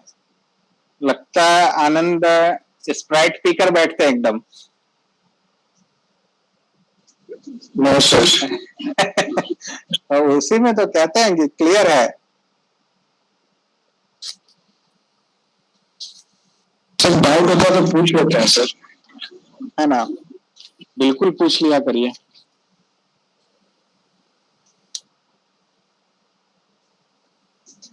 डाउट कुछ भी जो है वो रहना नहीं चाहिए।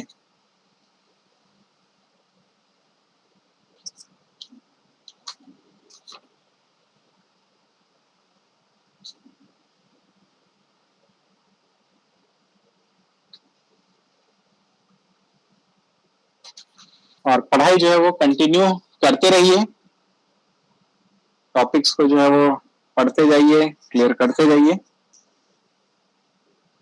सर एग्जाम है WPSC वाला? आज तो एक कंफर्मेशन लगभग तरह से कह दिया गया, आयोग की तरफ कुछ लोग भी गए थे मिलने, कुछ एक वीडियो रिकॉर्डिंग वगैरह भी वायरल है जिसमें कह रहे हैं कि आयोग जो पूरी तरह से तैयारी कर रही है और 2 दिन का टाइम और मांगा है आयोग ने। तो 2 दिन में और क्लियर हो जाएगा। 7 और 8 तारीख तक में जो है वो एडमिट कार्ड वगैरह या जो भी चीजें हैं वो क्लियर हो जाएंगी। सर 13 को आएगा ना? नहीं, लेकिन ये बात आएगा 13 को, ये बात पहले कही गई थी कि 13 से जो है वो एडमिट कार्ड आना शुरू हो जाएगा। लेकिन 2 दिनों में यानी 8 तारीख तक में जो है वो आपको कंफर्मेशन जो है वो मिल जाएगा कि एग्जाम जो है वो 21 को हो रहा है या नहीं हो रहा है। तो इस चीज का कंफर्मेशन 8 तक हो जाएगा। और मेरे तरफ से आप इसको 90-10 मानिए, 90% एग्जाम हो रहा है, 21 को हो रहा है, ये टारगेट आप मानिए। और 10% ही ऐसा चांसेस है जो कि आगे पीछे हो। तो 90% चांसेस है। झारखंड रहता तो हम रिस्क नहीं ले सकते थे, बट बिहार तो 90-10 के चांसेस है। हाँ, जिन्होंने भी अभी पंचायत सचिव का एग्जाम क्लियर किया है, जिन्होंने टाइप वाइप या जो भी था उसमें दिया है, उन लोगों के लिए एक अच्छा न्यूज जो है वो आ रहा है कि विद इन 15 डेज उन लोगों का रिजल्ट आ जाएगा। प्लस हाई स्कूल टीचर वालों का भी, जिनका पेंडिंग रह गया था ये, उनका भी एक कॉमन मेरिट लिस्ट आएगा। तो ये दोनों के लिए अभी कुछ पॉजिटिव दिख रहा है। और जो ऑलरेडी स्टेट गवर्नमेंट के जॉब में है उनको बुढ़ापा का सहारा भी मिल गया भाई, पेंशन मिल गया है उनको। तो ठीक है, ऐसे ही प्रेशर सरकार पे पड़ते रहे, अच्छा अच्छा काम करते रहेगी गवर्नमेंट हमारी। जब प्रेशर नहीं पड़ रहा है तब तो ये मजे में थे।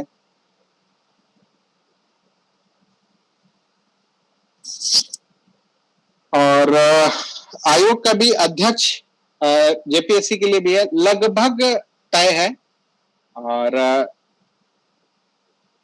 देखते हैं कि इसको कब नियुक्त किया जाता है, क्योंकि आयोग के अध्यक्ष देने का प्रेशर ज्यादा इसलिए है क्योंकि एई वालों का जो इंटरव्यू है वो आधा होके रुका हुआ है। और प्लस अगर आयोग का अध्यक्ष आ गया या आ गई मोस्ट प्रोबेबली, तो बहुत जल्दी वैकेंसी भी आ जाएगी अराउंड 280। आयोग को सीट्स भेज दी गई हैं, एक बार उसको रिविजिट करके जो है वो भेज दिया जाएगा। तो मान के चलिए कि अगर सब स्मूथ रहा, जैसे चीजें चल रही हैं अभी, और सरकार जितने ताबड़तोड़ तरीके से अभी काम करना चाह रही है, भले ही दिखावा के लिए, तो अगर इसी ताबड़तोड़ तरीके में 2-4-5 दिन और काम कर लिया गवर्नमेंट ने, तो मान के चलिए कि मिड सितंबर तक, 20 तारीख आते आते तक जो है वो एक अध्यक्ष महोदया फाइनल हो जाएंगी। और अगर अध्यक्ष महोदया फाइनल हो गई तो पहले यही वाला काम निपट जाएगा, और उसके बाद जो है वो उसके नेक्स्ट 10 डेज में वैकेंसीज आने के भी चांसेस बहुत बढ़ जाएंगे। ये एक रे ऑफ होप हम लोग देख पा रहे हैं।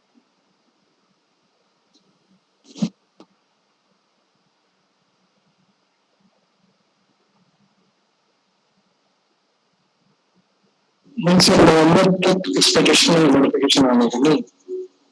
कुछ पहले अक्टूबर में भी आ सकता है, मिड अक्टूबर में, ओके सर। मिड अक्टूबर तक आ सकता है। सब डिपेंड करेगा अध्यक्ष के आने पर। सीट्स को लेकर के संशय नहीं है, सीट्स आ चुके हैं, और सबसे अच्छी बात है इस बार लगभग 100 प्लस ही जो है वो एडमिनिस्ट्रेटिव सीट आने के चांसेस हैं। पुलिस में इस बार कम सीट्स हैं, 12 या 9 ऐसा ही कुछ सीट है। एक्साइज का सीट आ रहा है इस बार 7 या 6 कुछ ऐसा है। बाकी एजुकेशन में फिर सीट है, और बाकी देखना होगा क्या क्या आ रही हैं।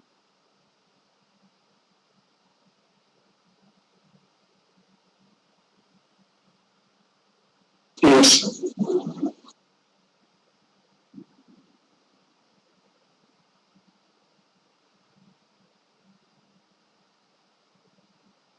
चलिए फिर आज हम लोग क्लास को यहीं ओवर करते हैं, और एक छोटा सा इंफॉर्मेशन सिर्फ उन लोगों के लिए जिनका पेमेंट ड्यू है, उनको जो है वो